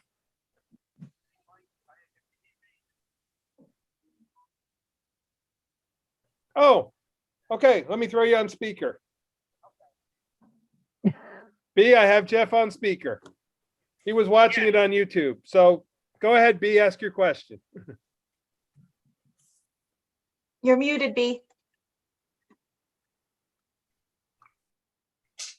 Sorry, if the category of Rocky Mountain Road and Sundown Road had changed due to the more traffic from the new condominiums or whatever the housing was that was built up there, and if that's why we were doing those two roads this year. Can you hear me all right? I can hear him. Yeah, no, the main entrance for that new development is off of a private road, which goes down I know. to Palentown Road. That's where most of the traffic for that development goes in and out, is on Palentown Road. Most of the traffic can't come out up on Rocky Mountain Road because that part of it is private. Actually, where we're blacktopping is above that. It's up past the old Peg Lake Bates Lodge is where I would be blacktopping. Thank you. You're welcome. Anybody have any other questions for Jeff while I have him there? I want to know if he can get that 52 cents down to 48 cents before you guys vote. I think I can. I can work on that. Actually, but then the total would be 98 cents for the total amount. We just want to take it down 2 cents. I think I can Yeah. make that happen. Okay, if there's no more questions, Kate, we'll do a roll call vote. Mike, did you want to know what the fiber mat was, or we covered Oh, that? yeah. What is fiber mat chip sealing? Just for my own knowledge. I don't know what that means. Oh, that's a good question. What fiber mat chip sealing is the same principle as regular oil and chip. The only difference is as the truck is spraying oil down, it's got a trailer on the back of it that shreds up sheets of fiberglass. And that shredded fiberglass goes into the oil as it's being sprayed down, and then stone goes over that. So if you were to go back later and actually be able to pick that up, if that's what it would be a mat, because the fiberglass is what holds it together. It's a little bit better technology than regular oil and chip, but it's more expensive. So I try to pick and choose where I use it, but it's very effective. Nice. Have we used that before in other places? Yes, we have. Okay. We've used it on Medicahonks. We've used it on Queens Highway, Cedar Drive. Yeah, we've used it many, many places, and it holds up very well. Good to know. Okay, any other questions for Jeff? Okay, Kate, if not, we'll do a roll call vote. Councilwoman Anowen, Aye. Councilman Hagen Depew, Aye. Councilman Hewitt, Aye. Councilman Paddock, Aye. Supervisor Baden. Aye. There you go, Jeff. You got your agreement. Okay. Thank you very, much. thanks for calling in. Appreciate it. Yeah, have a good night. Yep, bye. Yeah. Should have asked him who won. I don't know what game he was doing. Okay, next is the amendment to the short-term rental law. I emailed all of you the changes that I made. Let me get it up on the screen. And Mike, I have one thing on this, and I apologize. You guys have kept me busy this week, so I didn't look at this till late this afternoon. Okay, give me Um, hang on, give me 1 second to Yep. get it up so I can make the changes as we go. Let me bring it up in the Word document.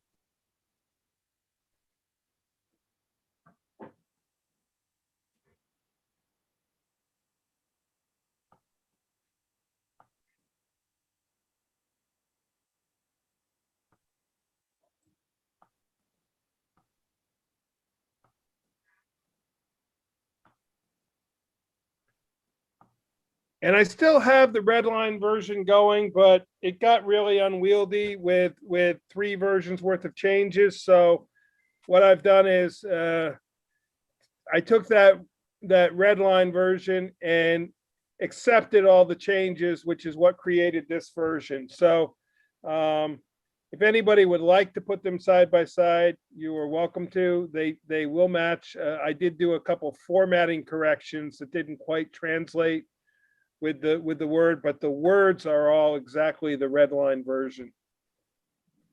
Okay, Mike, So I'm your talking- change, Mary Lou? it's an ownership, which I believe is letter H. Okay. Yeah, Went right by it. Yep. where you listed partnerships, liability companies.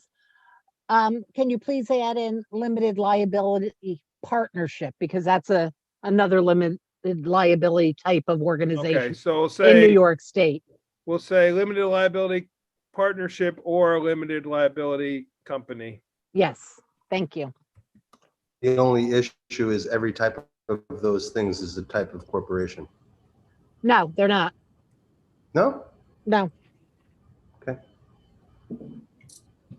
You file them, Secretary of State, but they're not corporations. Yeah, it's the, basically what's excluded, Chris, are the S corps and the C corps.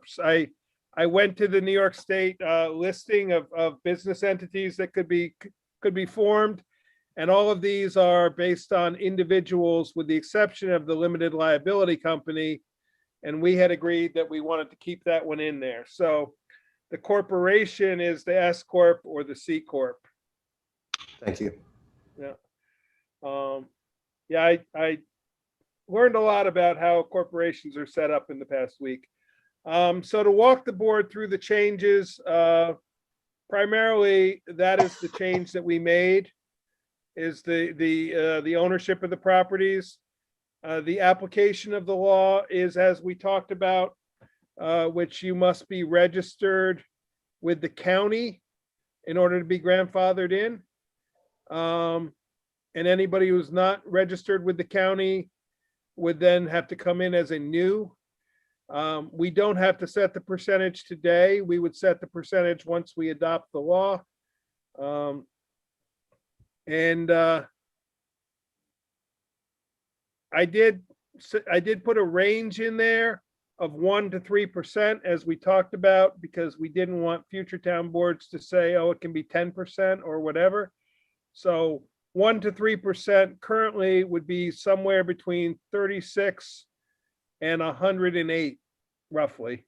It's about 3,600 current residential structures, and I suspect that number will be going up soon. I have a question about this section. Yep. Mike, and maybe a suggestion also. It's just this idea of new permits. And I think it sounds like that's every year. So like we have this idea of initial permit and a renewal permit. So what the way this sounds is that like there's always this pool of people that are getting renewals and the percentage is on top of that. So like we're starting this year with anyone who's, we're calling it quote Oh, unquote. I understand. By using the word new, we're making it sound like a brand new one. As, yeah, I was using the word new as in not grandfathered. Right. But Okay. I see your point. New is probably not the right word to use, because a renewal of an would also fall under this cap. Yeah, that's what I thought you meant, but I wasn't sure. Yeah, but that's a very good point. So saying the application to existing short-term, saying new there is okay. I think in the cap though, we need to change that from new. How about say available non-grandfathered permits? Yeah, because we're saying, basically, we're saying this pool of people that registered with the county before April 1st, they get that in. They're grandfathered in and they continue in perpetuity. Okay, then I'm okay with that change then. How about this for number 2? The cap number of available permits, and then in parentheses, not including those permits that have been grandfathered.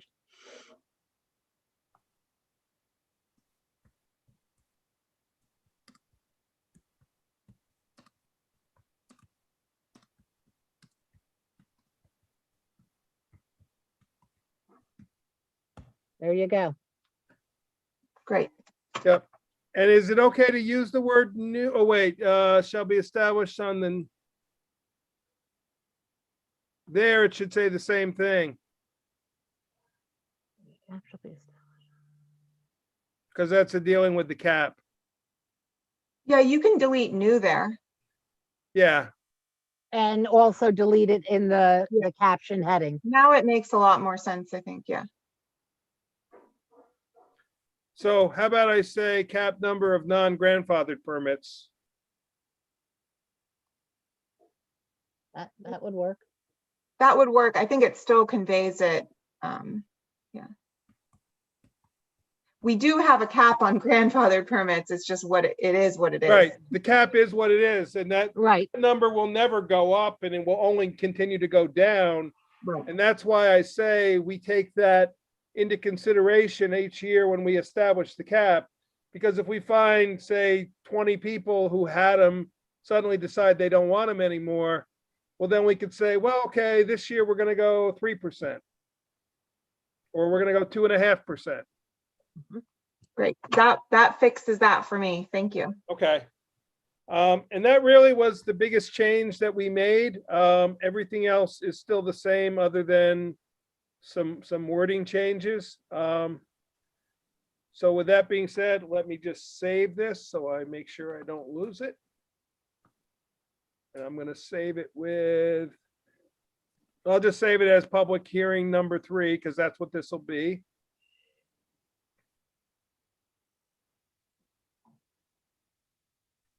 Sorry, I just got to move the window there to get to the save.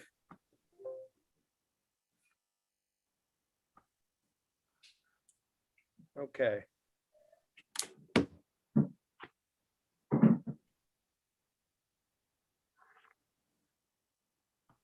So with all that being said, I'd like to set a public hearing. My thought is that we could do it at the workshop meeting. So, what does the board feel on that before we deal with the resolution and then have to change the resolution? How does the board feel about doing it at the workshop? Would we rather do it at a special meeting? I think the workshop meeting would be fine. I mean, you have a better idea than we do what's going to be Yeah, involved I in the don't workshop. know that we're gonna get a lot of comment because I think we have resolved a lot of people's concerns with this grandfathering. If anything, maybe we're gonna get a half an hour to an hour at most, I think, of comment, and I don't even think we'll get that much. I think most people will just say, thank you. And, because that was our biggest thing we were hearing is people were worried that if they're not if they're operating now, that they would be squeezed out by a cap. And I think we've covered that very well by saying if you're operating legally and correctly, as everybody who wrote to us said that they were operating legally and correctly. We'll find out. So, I'm sorry. I just thought of one more thing. yep, So and this goes back to the draft. I'm sorry, you guys. I know I've talked about this a lot. We're setting our cap on September 30th, but we're not opening well, the applications up until October. So how would we know which grandfathered in permits are being renewed to consider that? well, we would know from the previous year, because see, the tax rolls are established as of July 1st. Okay. So we would not know exactly for that year, Okay. but it's just one part of the consideration. Yeah. Okay. Okay. I just Yeah. I thought we were saying we were gonna, okay, that's Yeah. fine. And obviously, this very first year, we will establish the cap as soon as we adopt the law to set the original number. And then we will set it again September 30th this year for next year. So the initial application of the law will be setting the cap twice in 1 year. But then moving forward, it'll be set every September 30th or on or about that period of time. Did that make sense, or did I just confuse everybody when I said that? I got confused, but I'm okay. Okay, I'm happy to move on. yeah. We just have to set a cap before September 30th when we adopt the law, because clearly we're going to adopt the law or not. Hopefully, I shouldn't say clearly. Hopefully, we're going to adopt the law sometime in June. And we would have to set a cap for the initial process. So. Okay, if everybody feels that that's okay, then I'm going to stop share here and we'll do the resolution. Hey, Mike, Yep, May 25th is a Tuesday. Oh, did I When- pick the wrong day? You put Wednesday, you have the wrong, It should be the 26th, thank you, because the 27th is grievance day, so our board meeting is on the 26th. Good catch. The town board sets a continuation of the public hearing for local law number 2, 2021, amendment to chapter 140 zoning to be held Wednesday, May 26, 2021 at 6 p.m. by video and teleconference in accordance with the governor's executive order 202.1 and successors. A request the town clerk post notice of the hearing. The public hearing will be immediately followed by the May workshop meeting. Do I have that motion? I'll make the motion. Do I have a second? I'll second. Okay. Mary Lou, do you know, today was the day for the governor to extend the order? extended it until June 5th. Thank you, because I looked earlier and he had not done it yet. So He did it right before the meeting. He heard that we were wondering. thank he you, said, Andy. Let's sign this appreciate and get it up on my website right now. Good. I was hoping that was the answer. So, any more questions or comments? If not, roll call vote. Councilwoman Anowen, Aye. Councilman Hagen Depew, Aye. Councilman Hewitt, Aye. Councilman Paddock, Aye. Supervisor Baden. Aye. Okay, the next one, I'm gonna have to share screen again. This came out of a request from Jeff Fry about a number of roads that have kind of become issues with traffic and parking. He would like us to increase our no parking zones to include these roadways. Let me bring it up on the screen.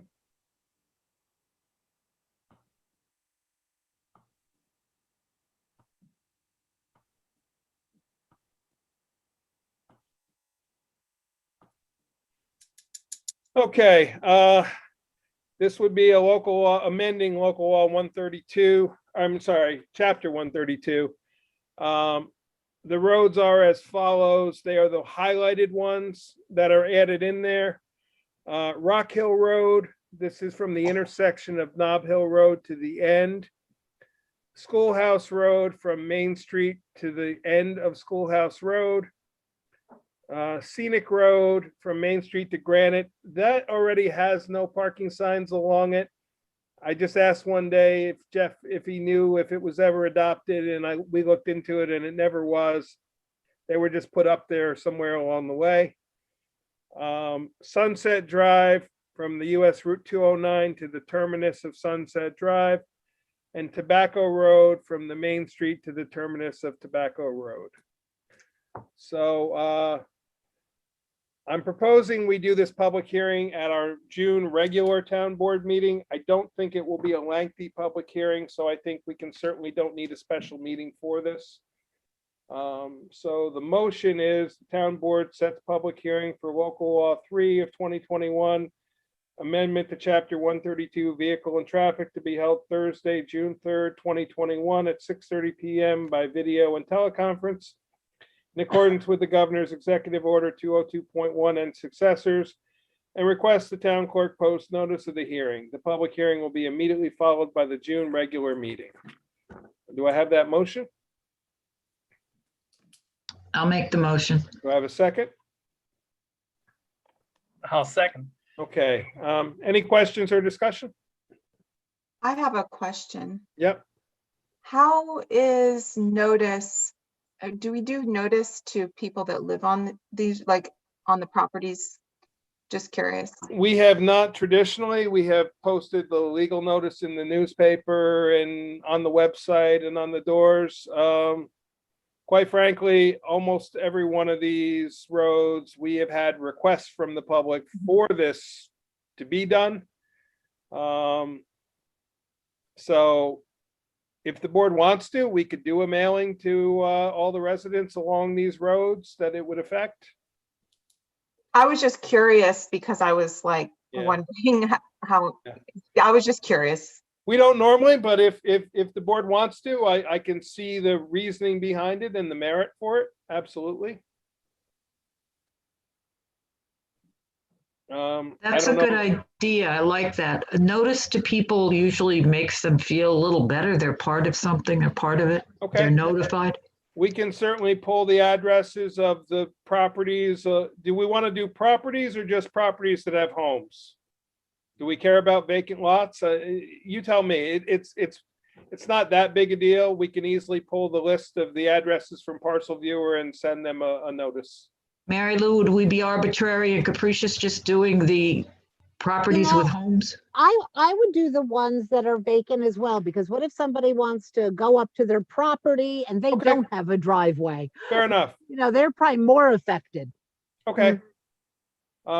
So fair enough. We will send notice to anybody who has property abutting these roads. If they're back off the road, I'm not going to send it to them. Is that fair enough? Because there are some of these have landlocked properties that these access, but they're not on the road. Yeah, I would do a budding. Okay. Okay. What inspired these 5 roads? Was there an issue? Yeah, sure. I can walk you through each one. So the Rock Hill Road, this is where the Open Space Institute has purchased a large number of property up there. Rock Hill Road used to go all the way through. It was abandoned some time ago by the town, and that abandoned section, there is a turnaround at the terminus of Rock Hill, and a lot of people choose to go hiking into Mohonk and Minnewaska through Rock Hill Road, and they go up there and just park in the cul-de-sac and on neighbors' properties and stuff, and then just go hiking off into the woods. It really has been a significant problem. Thank you. The Schoolhouse Road is partially a reflection of the new grocery store that will be opening up in Accord. That is the little road that goes next to the fire department that goes back to where the school used to be. Got it. Thank you. We don't want people parking along the roadside edge there, especially with the fire district.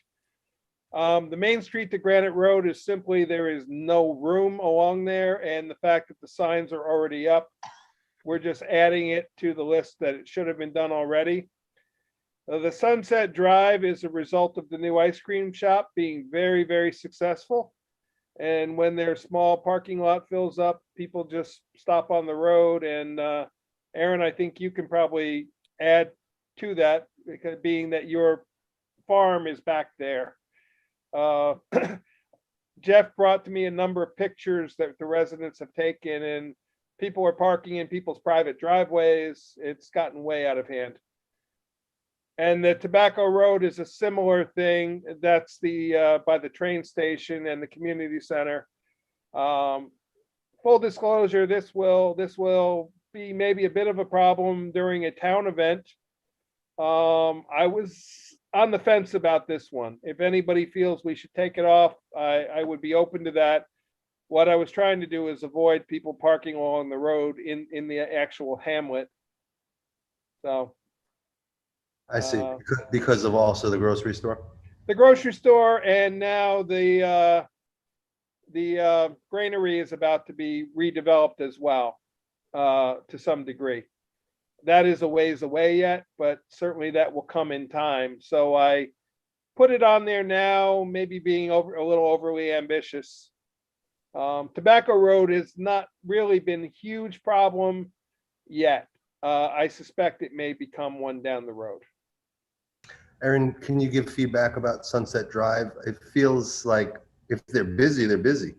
You know, I don't, I just know that it's a very narrow road and it's a dead end. So I think it's just, I haven't spoken to any of the residents, but I do know that they've been putting up their own signs. Because I don't know if you can see these pictures Jeff printed out. This one here is along Sunset Road where 1, 2, 3, 4 cars are parked head in along the edge of Sunset Road. Can you go a Basically- little? You have to Look- hold it up, Mike. Hold it up higher. Oh, Oh, nice. Okay, thank you. basically shutting it down. Ah, I can see where this would be a problem for fire Yeah, apparatus.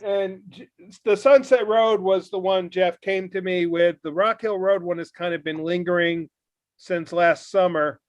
The Schoolhouse Road I added because of the being a little proactive with the grocery store. And the Sunset Drive is a kind of an immediate need.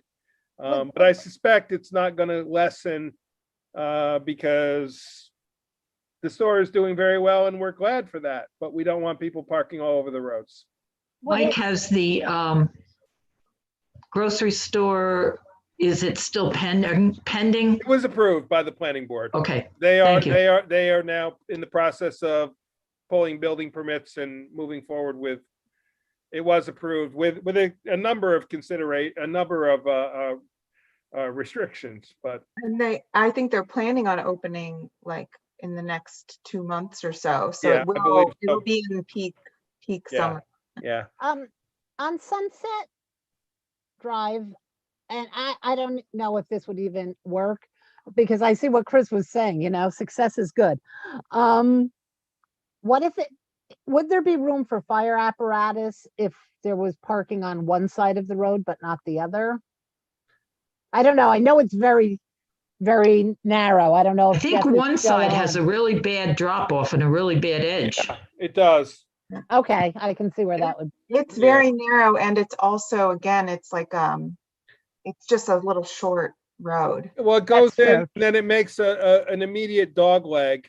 Yeah. And the problem is along the dog leg, they're not parking right when you first come off of 209, because what happens is they come in and they go up to park in the parking Right. lot.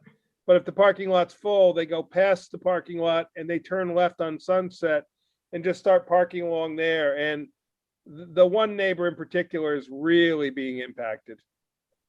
okay. Are we voting on doing this now? Because I just Well, we're had, a- voting on setting the public hearing. We can certainly make changes to it. This is just to have the public hearing. And if we do the If notice, after the public hearing, we want to make changes to it, we can make changes. right, and with the notice, I think the business owner would probably be notified Correct. too. So they would have an opportunity. And you guys can take a look at tobacco and see what you think, if it's necessary or not. I'd love to hear if the business owner responds to our letter, I'd love to hear maybe an idea or a solution. So I'm happy we're sending letters. Okay.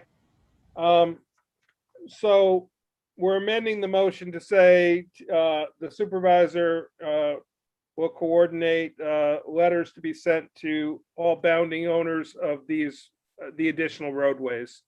Does that sound okay for everybody for the language? So, who made those motions? I did something, I think. B and Adam, Okay, Never mind. so B and Adam, are you okay with you that asked the addition? question. Yes, Yes, Okay. And Adam, you're okay with that addition? I am. Okay. So all that being said, then roll call vote, please, Kate? Councilwoman Anowen, Aye. Councilwoman Hagen DePew, aye. Councilman Hewitt, Aye.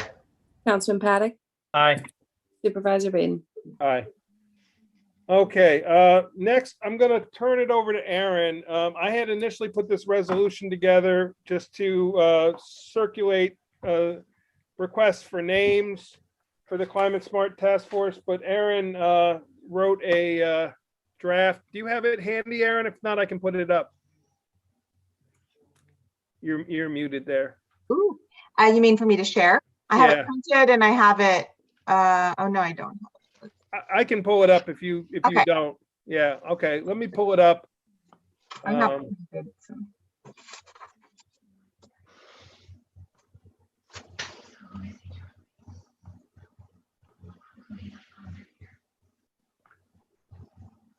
When I wrote the resolution, I wasn't sure where we were, and then Aaron got this to me, so that's why it kind of has changed slightly. She did email it to everybody though, so you have all seen it.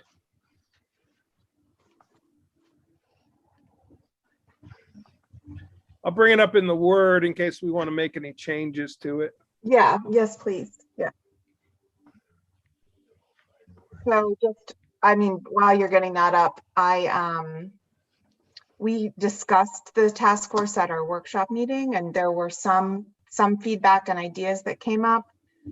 And so I just tried to incorporate some of that. And Yep. I also spoke with Madeline, and she's working with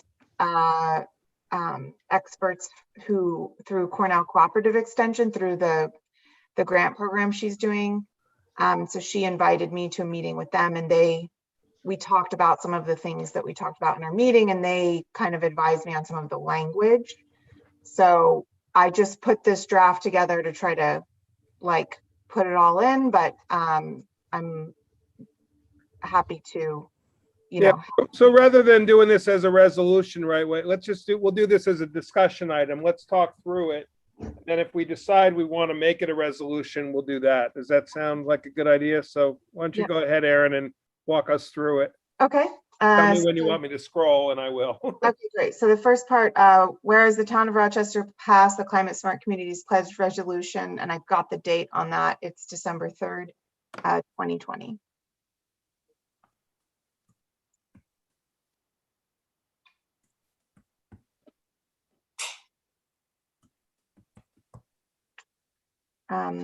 And whereas the town of Rochester recognizes the impact climate change can have on the economy, human health, and natural resources. Whereas the town of Rochester seeks to take actions that will improve its resilience to the impacts of climate change, reduce its energy consumption. We should put an and, transition to renewable energy. And it looks like I got my colon, comma wrong at that next and, Mike.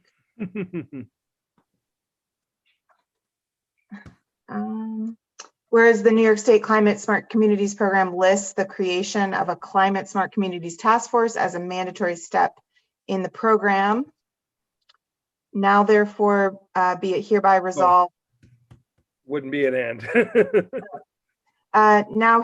Now therefore be it hereby resolved that the Town Board of Rochester hereby creates the Climate Smart Communities Task Force to be known locally as Town of Rochester Resiliency Council. And be it further resolved that the Climate Smart Community Can I Task, stop you there 1 second? of course, Mary yeah. Lou, because it's an ad hoc committee, can it be called a council or does it have to be called a task force or a? Because it's not going to be done by local law. This is a committee we're going to set up as an ad hoc committee by resolution. And they're going to be advisory, right? Correct. Yeah. So, yeah, I was wondering where Resiliency Council came from. That was Madeline. Okay, because yeah, I don't think that technically it would be a council. I think you could probably call it the Town of Rochester Climate Smart Communities Task Force. Yeah. And advise. I think it's better to stick with the language of committee the or something climate like smart that. communities because that matches the DEC. Great. Yeah, you can do it either way. And Madeline, I think like the idea, but I think it's also if the board would prefer it, I think that's also fine. Well, yeah, I- because we're not doing it by local law, I think it should be. So we'll just change that. Also, I feel like because Project Resilience became such a big county thing, it becomes a little confusing. Right, yeah, Oh, I that's think a it good it point. confuses it a That's little a bit. really good point. Okay. Okay, so moving on, be it further. Okay. Be And it even further- actually there, it even says the Climate Smart Community Task Force, so. Be it further resolved that the Climate Smart Community Task Force shall consist of at least five. Actually, should it be communities or community? Community. Yeah, I'll go through and everywhere it says communities, I'll make it. You know what it is? Madeline sent me a template that I edited, so I think I didn't. The program is the Climate Smart Communities, right? Plural? It probably yeah. is. Yes. Okay, so I'll make it plural everywhere.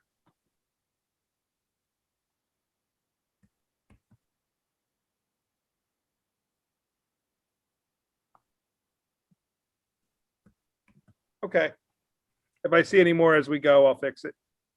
Okay, so be it further resolved that the Climate Smart Communities Task Force shall consist of at least 5, but no more than 11 voting members of the community and municipal government, including the Climate Smart Communities Task Force Coordinator and 1 town liaison, either elected official or staff. That was just odd numbers there. Be it further resolved that the town board will appoint members of the task force with input from the Climate Smart Communities Task Force Coordinator. Be it further resolved that the town board recognizes that the task force itself will be more resilient when a broad and diverse group comprise the membership of the task force. That could include, but is not limited to, members engaged in agriculture, members with longstanding history in the town, members who own businesses, members with the knowledge of climate science, members with disaster relief experience, members with knowledge of the history and natural resources of the town, and members with the knowledge of town codes and laws. And be it further resolved that the Climate Smart Communities Task Force shall provide the town board with information about establishing and implementing climate smart initiatives, to propose new ideas to the town board, to identify funding sources for projects and paybacks from investments, and to manage climate-related projects. And, there should be 2, engage the community for input, education, and the sharing of ideas. Mike, in the paragraph before that, there's a word that says will, and it should say with. Okay. Where are you, Chris? With long-standing. With long-standing. Oh, yeah. Thanks for catching that. Your little control thing's right over it, Mike. or Oh, control. of course it is. Thank you.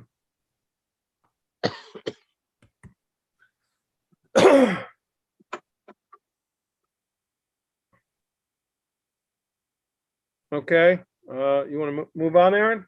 Okay, and be it further resolved that the town board establishes non-voting associate membership positions of the task force for other members of the community who wish to aid and assist in the work that will be, the wording on this is weird. Aid and assist in the work, who will be appointed by, that should be a who, will be appointed by majority vote of the task force. And be it further resolved that the Climate Smart Community Task Force shall meet at least twice a year. And be it further resolved that the voting members of the Climate Smart Communities Task Force shall serve at the pleasure of the town of Rochester Town Board. And then the following sentence, that's what when you submit this, you put the people who voted, the board members who voted. Do we submit this to the state with the pledge? I believe we do. As Yeah, the creation of the task force. I sent that out to everyone. You send it, it's like you do this, then you establish the members, then you have to have like a meeting, and then you send all that in. Okay. It's something like that. So my only question, and I bounced this off Aaron already. I'm not sure what the purpose of the associate members is. I understand it widens the range of people to be involved, but I'm a little, I don't know, concerned is the wrong word, but I don't know that an associate member really brings a lot to the table, being that it's an ad hoc committee. It's not like having an associate member of the ECC or an alternate member of the planning board. Because I think the committee should be the committee that we pick, and then the associate members, because those are only then appointed by the task force, and I think this is the board's committee. So that's my concern about the associate members. I thought that was a little bit odd too. I don't see why the task force couldn't invite anyone in and let anyone comment or help them out, but I don't know that they need to be associate members. Right. Maybe if there's going to be a lot of interest and there's there's good people. Maybe you start with a smaller number and you can always increase it because it's between 5 and 11. Right. And so one I thought, and this is just more, maybe this is more for Mary Lou too, is for some of the things, it might be nice to have some volunteers depending. And would that be something we would need to put in this resolution to allow the task force to have volunteers? The main idea is like, if you getting more people engaged, and if you have people that need to leave, then you've got these engaged people who would want to, step in. So that was what that idea came from. So I guess the main thing is like making sure that if they're doing an event or engaging with the public or something, to be able to have volunteers, or like what you're saying, Mary Lou, anyone could come to the meetings, I guess. Yeah, Right, like the ECC, right, ECC, right. they can have volunteers who aren't members of the committee, right? Yeah, Yeah. and they do. They have a lot of people who Right. attend regularly who are not members. So I think it's doable that way. Okay. Yeah, I mean, anybody who wants to be engaged, I don't know what making them an associate member really does. Doesn't change what they're doing. They're still taking part, they're still volunteering. And the committee, the task force can run their meetings however they choose. If they want to open it up to the public to speak at meetings, they certainly can. Okay. That was the main concern. So that sounds fine to take that out. then. Okay. How does the rest of the board feel? I don't want it to just be myself saying this. What do other people think? I agree with what you said, Mike. Okay. So we'll take that out. Any other questions, thoughts by the rest of the board? I think it's pretty well done. And we're going to wait to make the motion? We could make the motion tonight. I just said, let's do it as a discussion item rather than making a motion and then going through and changing it all and then, amending the motion. Sure. So what we did is we did a discussion item, and now we could do a resolution to adopt this as presented. And then we could do either a second resolution, or we could include it in to ask the supervisor to solicit letters of interest. What I would do is I would put together a little sort of press release, get it out to the newspapers, get it out on our website, ask people by a certain time to express interest. And then just like any other board or commission, we could hold interviews and go from there.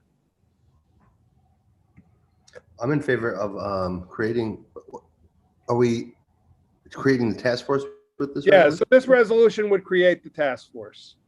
Then we could create the structure of the task force. Then we could do a resolution to solicit input from people who want to serve on the task force and set a time frame to receive that and see where we go. If we don't get a lot of response, we can extend it. If we get a lot of response, we can start interviewing and however we choose to.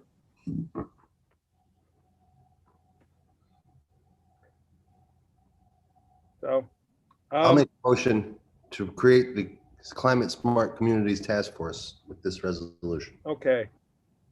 Aaron, I think you probably should second it. You did all the work on it. Oh, you can make the motion, Aaron, if you want, and I can. Fine. Okay, so Aaron motion and Chris, you'll second Yes, please. as presented here, and I will email this to everybody with these changes that we just made. Discussion? Any other questions or discussion? If not, we'll have a roll call vote. Councilwoman Nowen, Aye. Councilwoman Hagen DePew, Aye. Councilman Hewitt, Aye. Councilman Paddock, Aye. Supervisor Baden. Aye. So it is May 6th, 2021, and I'm just going to change the formatting of this.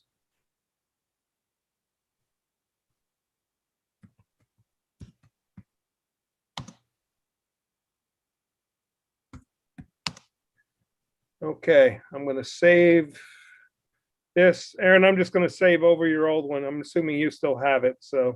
And I sent you that version in case of this very thing, so.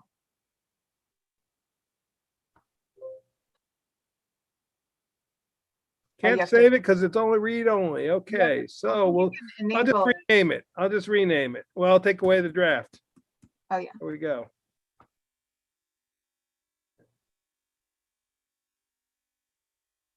Okay, we Okay. are saved.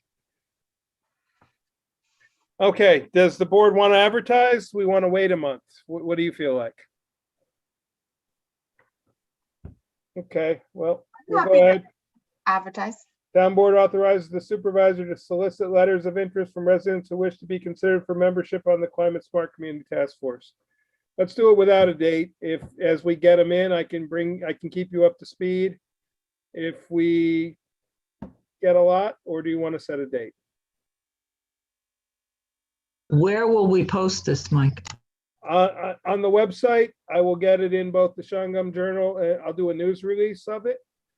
As a news story, get it in the next Bluestone Press, which comes out tomorrow, so it would be in the May 21st edition.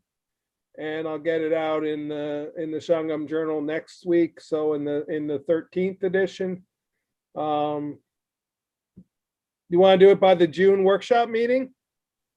And then we can talk about it there? Does that sound? So the June workshop meeting would be the 24th of June. So we say letters of interest by the 21st. That way, if we want to schedule interviews, we can always extend it. Okay. Because that gives everybody like a month and a half to talk about it. So so the resolution will be the town board authorizes the supervisor to solicit letters of interest from residents wish to be considered for membership on the Climate Smart Community Task Force due by June 21st, 2021.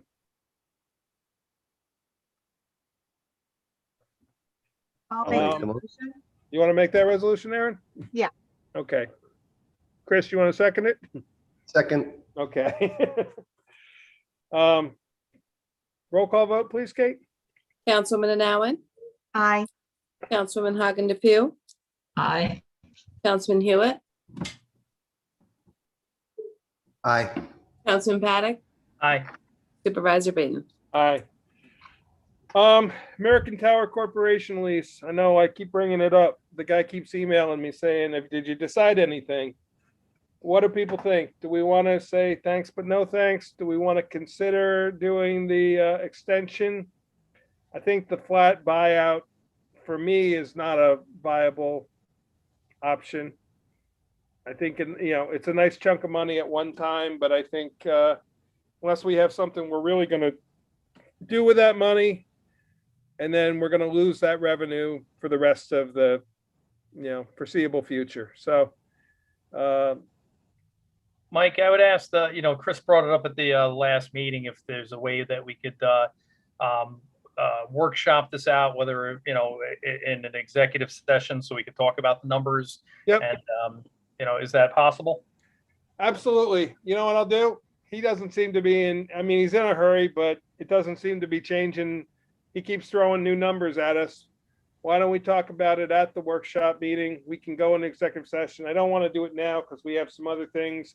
And we do have 2 executive session items, and we're coming up on 9 o'clock already. So why don't we we'll talk about it at our workshop meeting in May.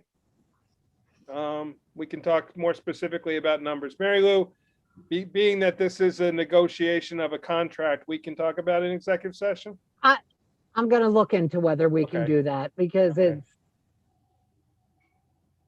Because we I- have had other offers of buying us out. From right, other companies. So obviously, if we're talking numbers in public meeting, yeah, we're divulging what the offer is. but I will look into it a Okay. bit more. I think it is, but you tell us for sure. Yep. Marbletown Rescue Squad, they did send us they sent me a contract that they apparently had with the town back in the 90s or early 2000s. They then had their attorney draft up a contract. I've sent it to Mary Lou.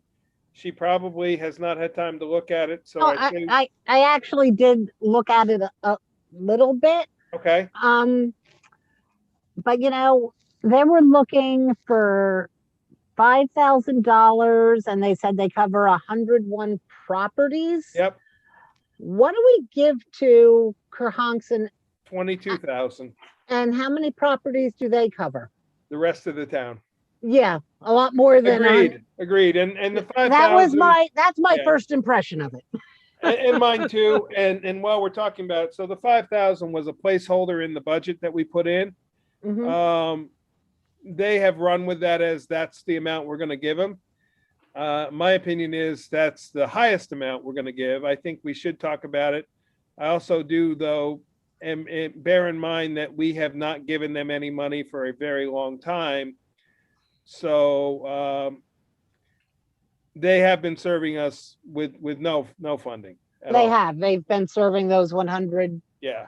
properties. When the districts were broken up, that area of High Okay. Falls was given, the way I'm to my understanding, what I've been told is that was given to Marbletown because of the closer proximity. Right. than That Kerhonkson, sounds familiar. So, and they serve 101 homes.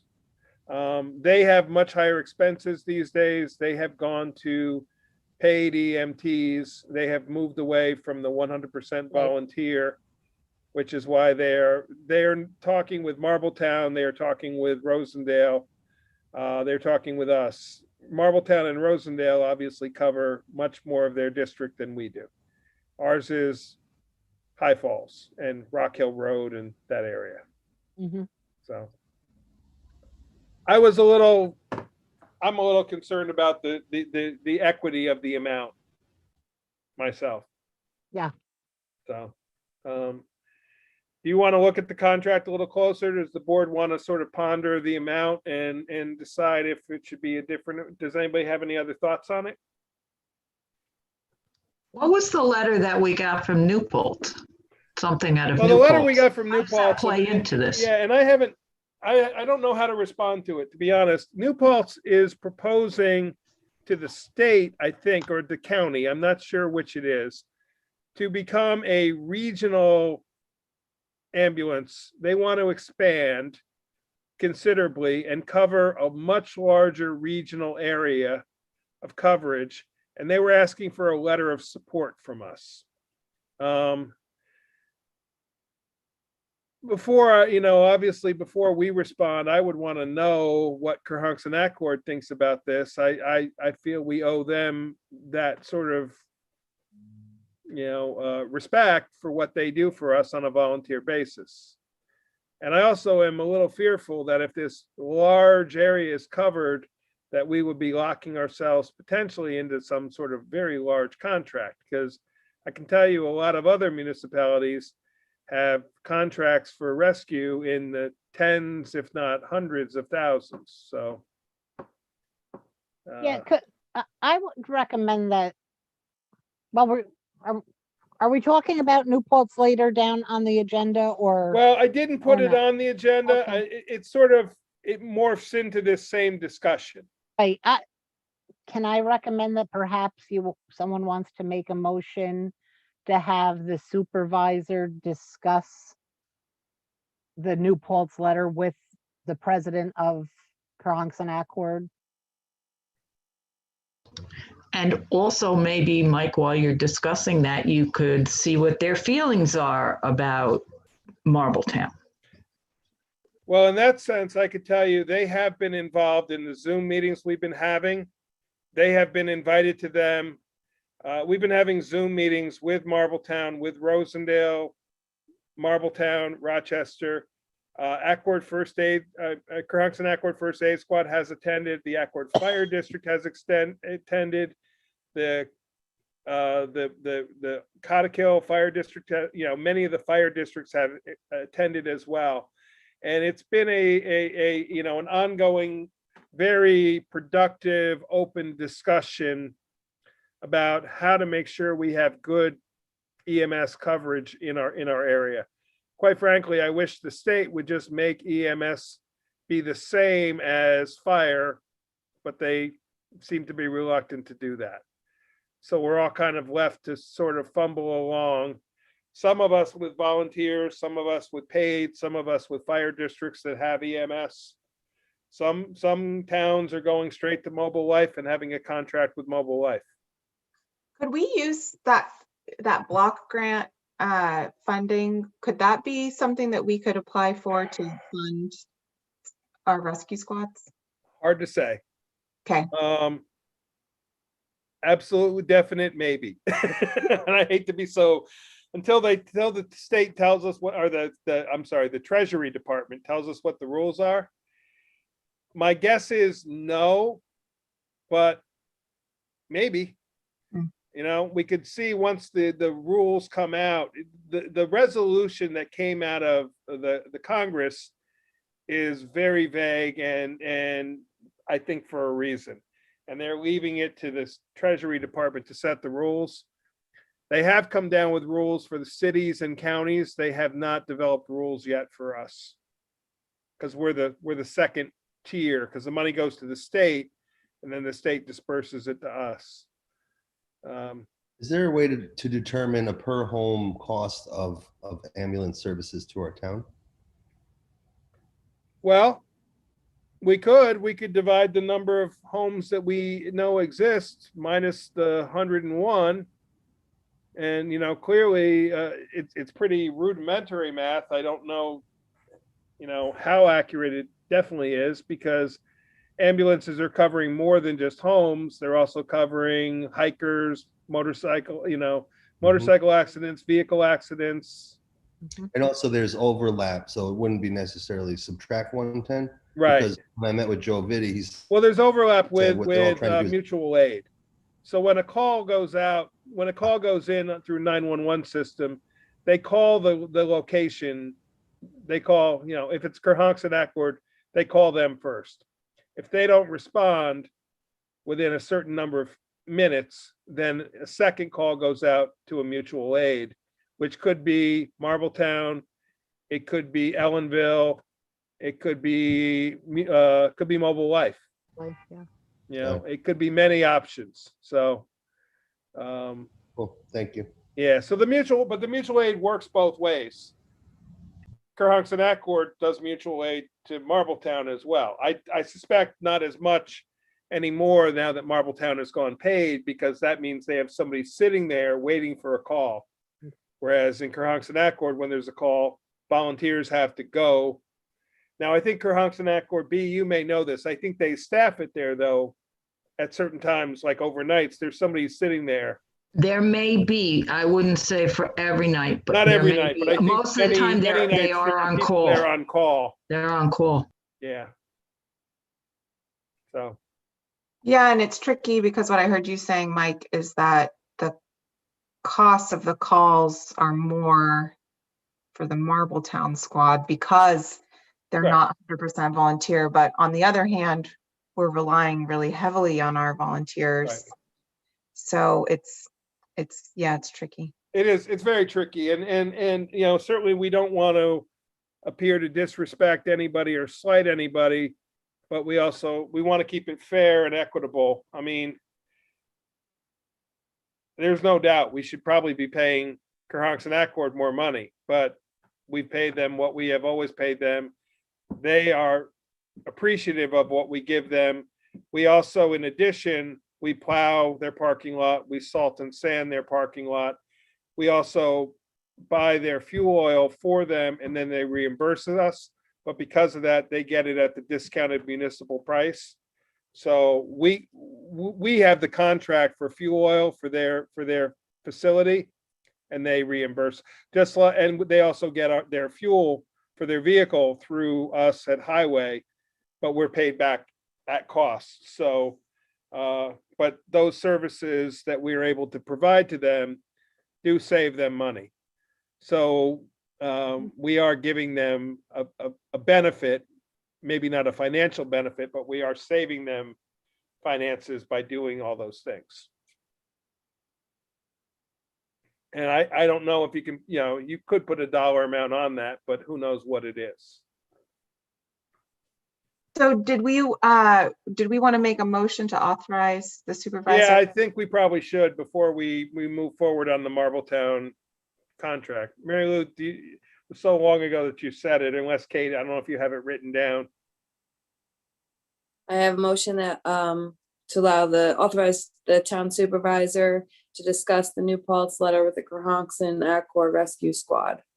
Okay, I'll make that motion. Okay, we have a second? I'll second. Okay. Roll call vote on that one? Councilwoman Anowen, Aye. Councilwoman Hagen DePew, Aye. Councilman Hewitt, Aye. Councilman Paddock, Aye. Supervisor Baden. Aye.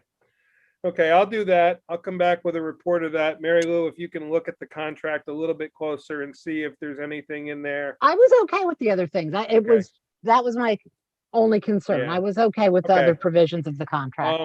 Well, I'll do that. If the board can think about the dollar amount, I mean, I'll be honest, I was thinking more in the line of 3,000.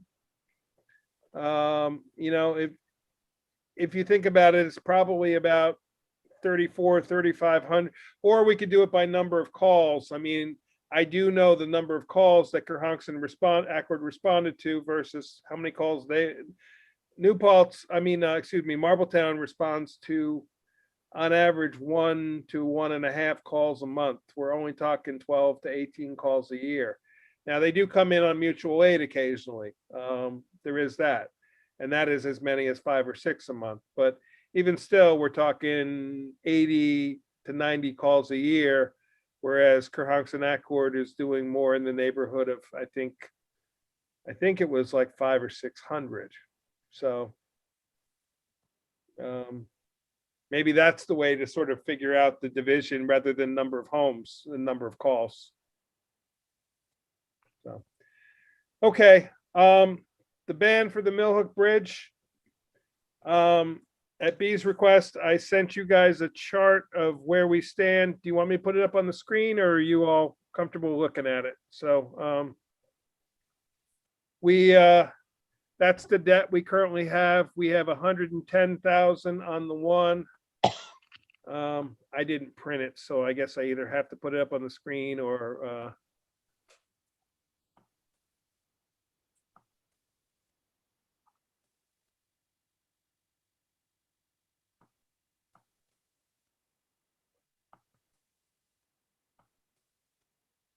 maybe I didn't save it. I guess I didn't save it.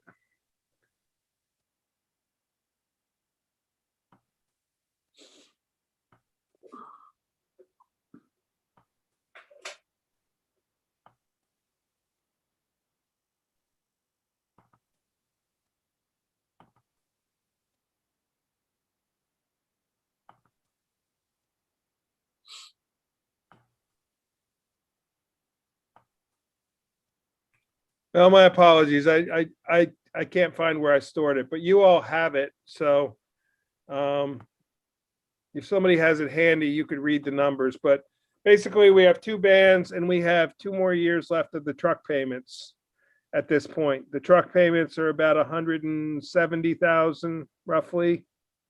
It's about 86,000 a year. The one ban is 110,000, and I think the other ban is about 170,000, if I'm remembering correctly. So that is the extent of our debt right now. When I talked to Tom Nash, he did tell me that potentially there are some banks out there that might, if we went with a different bank than Sterling for the ban, that we might get as low as 0.6% for a ban from a reputable bank. So 150,000 at that amount of money at 0.6%. I mean, we're talking about $900 to $1,200 a year in interest. So I think it's a no-brainer to I'll move forward with Tom Nash, the attorney from Oric, to write the ban and get that to us. Wouldn't Sterling want to do the ban for you, Mike, or is it more interest? Is that what Mr. Nash is saying? Mr. Nash is from Oric. Tom or no, Mr. Nash is from Sterling. Mr. Meyer is from Oric. I'm sorry. They're both Tom. Uh, Mr. Nash was implying that this smaller amount is maybe not something that they would be able to do cost effectively. But he did tell me that there are other places that can do it much cheaper than them. He was being very honest with me to tell me that.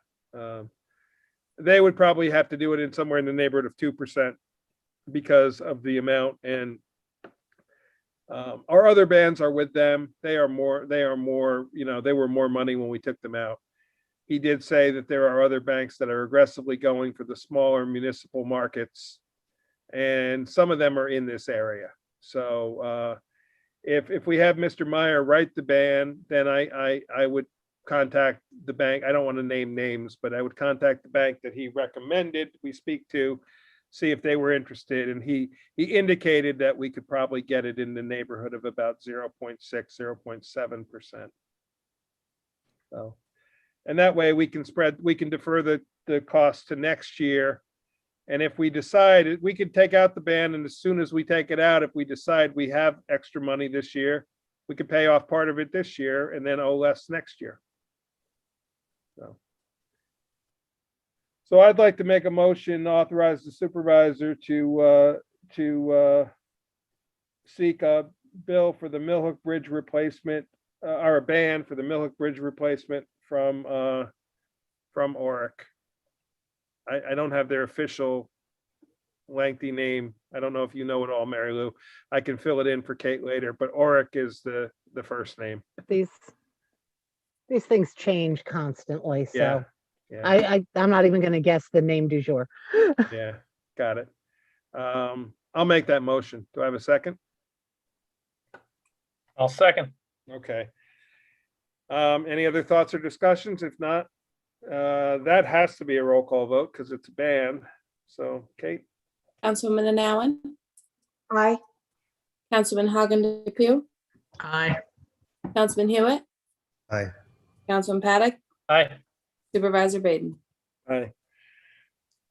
Next, the planning board CBA secretary. You all know we have an opening. We had a resignation.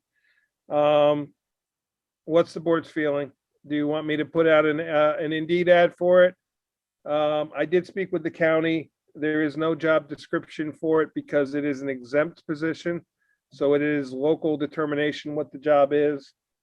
We know what the job is. It's to be the secretary to the planning board and the secretary to the zoning board of appeals and all that it is involved with that position. So I can put out an ad, see what kind of responses we get back. We can do a very short-term ad. I can pay to have it promoted, meaning that it ends up featured in there. You might like this. And if we do that, we also can have Indeed will search the resumes they have on file and send people, you might want to apply for this job. Once you promote it and pay the money, they offer that service. We've used that before, and it's one time it worked really well, one time it worked and it's a kind of a crapshoot. I would probably spend $100 to promote it, and in hopes that we get some qualified people. I like the idea of promoting it. I also was curious what the board thought about this is such, this position does so much. How we want to do the interview process, that maybe it'd be a good idea for the board to discuss that as well. However you guys want to do it. This one is a board decision. Clearly, we probably would want to include the planning board chair and the ZBA chair because they would have to work directly with this person. And I think, personalities matter as much as skill set. So My thought would be, Mike, if we indeed got a lot of people, that we turn over those that we got to the zoning board and planning board chair and let them look at them because they're going to know what they want. I mean, not And that they you and can I help don't, us select a Yeah. smaller pool to actually interview. right, not that you and I may not know, but Understood. they're current now, so I would suggest allowing them to do it. And then they could kind of be picking their own. Mhm. And I would also, with the board's permission, I would notify the people who just applied for, say, Karen's position. Many of them could potentially possess the skill set that this job would entail. They may not have the planning and zoning knowledge, but many of them had office management knowledge. They just didn't have the finance knowledge, but clearly in this position, finance is a very small part. It's just collecting the fees and transmitting them to Kate. I'm not discounting the importance of it, but it's not the main part of the job like it is with a bookkeeper and a payroll person. So I could reach out to those people because I still have their contact info through the Indeed, and I could say, we have another job opportunity here. If you're interested, please apply. Would Indeed reach out to them, like you said, through the promoting Well, what process? Indeed does is Indeed, people can store their resume on Indeed. So Indeed has it scans people's resumes and identifies, I'm sure it does searches for keywords. And it looks for people that it thinks fill the requirements of the job. And then sends them an email and says, you might want to apply for this position. The person then has to apply, but it at least brings the knowledge of the job to them. I think we need to put something out there for planning and zoning. It's a little different than. Absolutely. And I will word it as such that it is, what I will do is maybe ask Michael Richardson. I know the county doesn't have a job description, but Michael in his files may have a job description of this position. We are certainly not the only ones in the state who have this position. And we could copy their job description into the Indeed ad. I'll get it out there tomorrow and we can, I don't want to wait too long. We want to get somebody in there sooner rather than later, but the board has a meeting Monday. We do have Monday's meeting covered, and then the ZBA has a meeting on the 20th, and we'll cover that. But in the meantime, somebody still has to be doing the day-to-day work.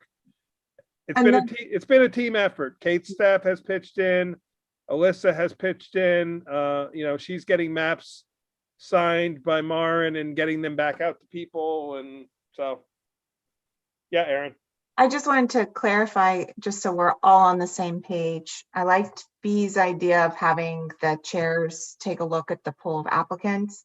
B, were you suggesting that the interviews should be with the chairs and like the supervisor, or that the board should interview the smaller pool? I was thinking more that once the chairs had narrowed down the scope, that we could then interview them also. For now, I would leave it in the first stage, I would leave in the hands of the chairs. They know what they're looking for. I mean, Mike and I have both been chairs, but that's not where I'm going with this. I would leave the current chairs to do that work, and then they could bring us the list and sit as we go through it at a Zoom meeting and be with us. They could bring us a short list of candidates. Right. Once they've vetted the applications, and then all the board plus the two chairs would do the interview. I'm okay with that. I think that's a very smart way to go about it. Yep, I agree. We don't want to drag it out too long, though. I think we would have to push through and maybe, within 2 weeks, have the interviews going. By the end of the week of the 20th kind of thing.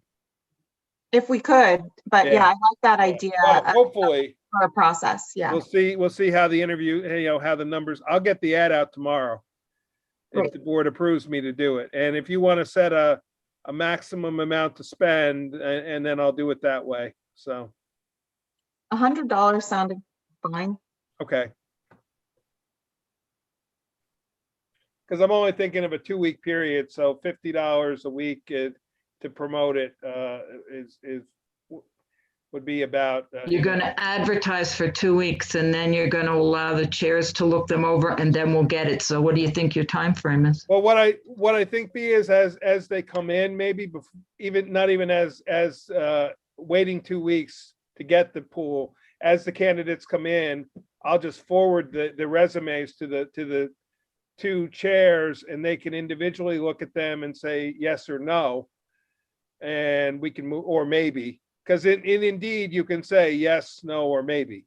Mhm. And so that if it's a yes or a maybe, we leave them in the pool, and then at the end of the 2 weeks, we decide who the interview ones are. But they can be reviewing as they come in. There's no need to wait to give them all at one time. And if, Agree. Yeah. and if they get like 3 or 5 really good applicants. Yeah, and we can always end it. We can end it at any time. We don't have to keep it going. If they find somebody that they like, oh, this is the one, then let's interview them and get them in there. Because it's just, the longer we don't have somebody there, the harder it's going to be for everybody. But I've asked around the county. We're not the only ones going through this. Yeah. So you can just circulate notice of the position, or do you need to do that through resolution? If I'm gonna spend the money, we should do a resolution to authorize me to spend up to, can we up it a little bit from the 100 just to get a little bit more? $110. I was thinking 150, but I would say, for a tough search like this, for somebody we're going to pay, tens of thousands a year, hundreds of thousands over a career, $200, $300 is not a lot to spend if we're looking for a very unique person. yeah.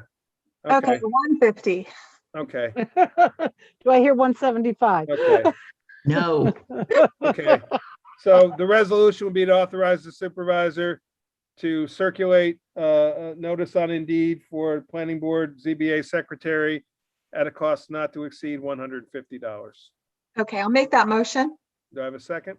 I'll second it. Okay. Any other discussion? Roll call vote? Councilwoman Anowen, Aye. Councilman Hagen DePew, Aye. Councilman Hewitt, Aye. Councilman Paddock, Aye. Supervisor Baden. Aye. Code enforcement staffing. Jerry had sent a request back a while ago. We were moving toward having 2 zoning coordinators. That idea has gone because in order to get a second zoning coordinator, it would need to be somebody on the list. The people on the list, when I advertised before, not one of them responded, so I don't think that's going to happen. I also don't think that if we hired somebody provisionally, they allowed us one time to add people to the list. I don't think they're going to allow us to add people to the list a second time. So with that being said, Jerry had an idea.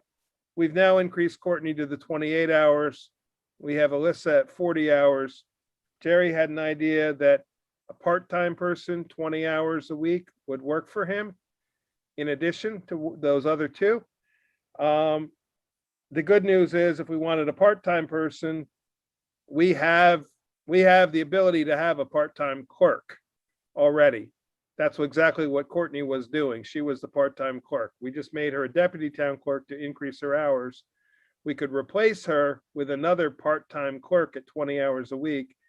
That would give Jerry potentially 88 hours a week of support from 3 people. It would be a quick and easy fix.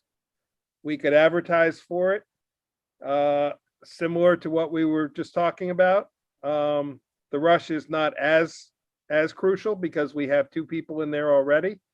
He does actually have a couple ideas of some people who have expressed some interest. We could not advertise and go directly to these people. I just don't want to talk names, obviously, in an open meeting, so.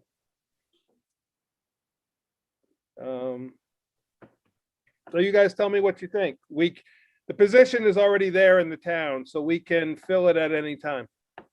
I think my initial thought is, my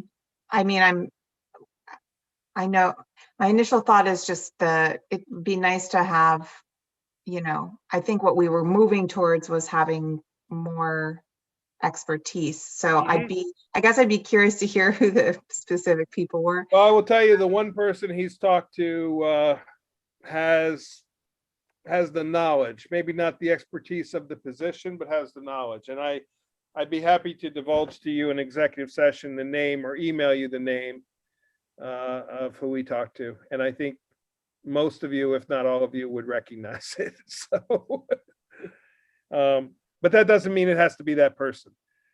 Jerry just approached me yesterday and said, I talked to this person and they were interested.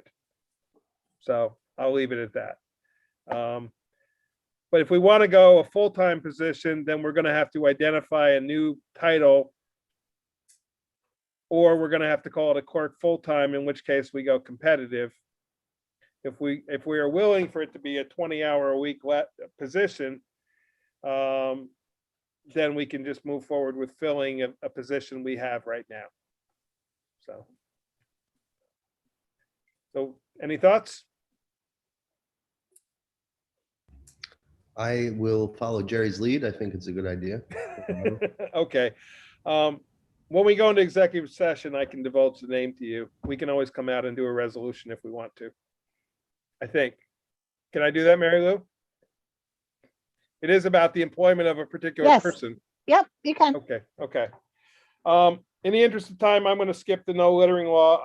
I've been working on, I took, just a real quick update. I took Warsing's, which was done in 2015, and I took our solid waste law and kind of made a hybrid of the two, because a lot of Warsing's law was more about solid waste than as well as littering. I'll circulate it to you guys by email. Take a look at it. It was just a very first pass at it. It was late at night the other night and I was bored and I started working on it. So see what you think. We definitely don't have one. We definitely need one.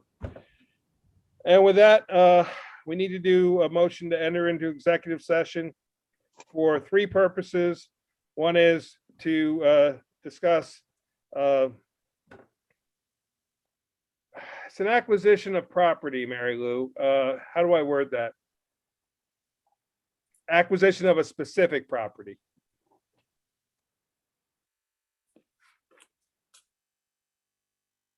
You're muted. Oh, you're muted. But I didn't know about this one. Yeah. I meant to look it up, the wording. I know it's allowed. I just don't remember the wording. Let me see if I can pull it up quickly. Yeah. So the other two Go are, through the others as we're Yeah. doing. well, the other one, the last one will be potential litigation. And the one prior to that, the number two, will be to discuss the employment of a particular person. The acquisition of property. It's discussing an offer I have received about a specific piece of property, about the town acquiring it. But obviously, we're talking prices and it might be marketed, so that's why it should be an executive session.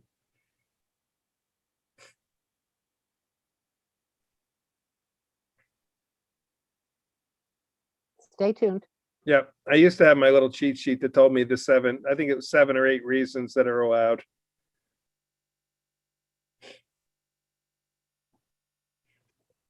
That was one of our cards from the Association of Yes, Towns. Association of Towns always had good little Yeah. laminated cards, right? I actually had it saved at one time. I'm sorry, I made a typo. So I got some things I didn't want to see. Okay. I'm going there now, if my internet decides to work.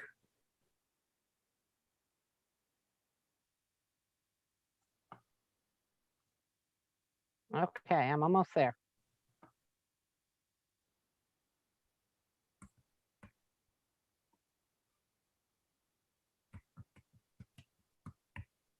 Okay.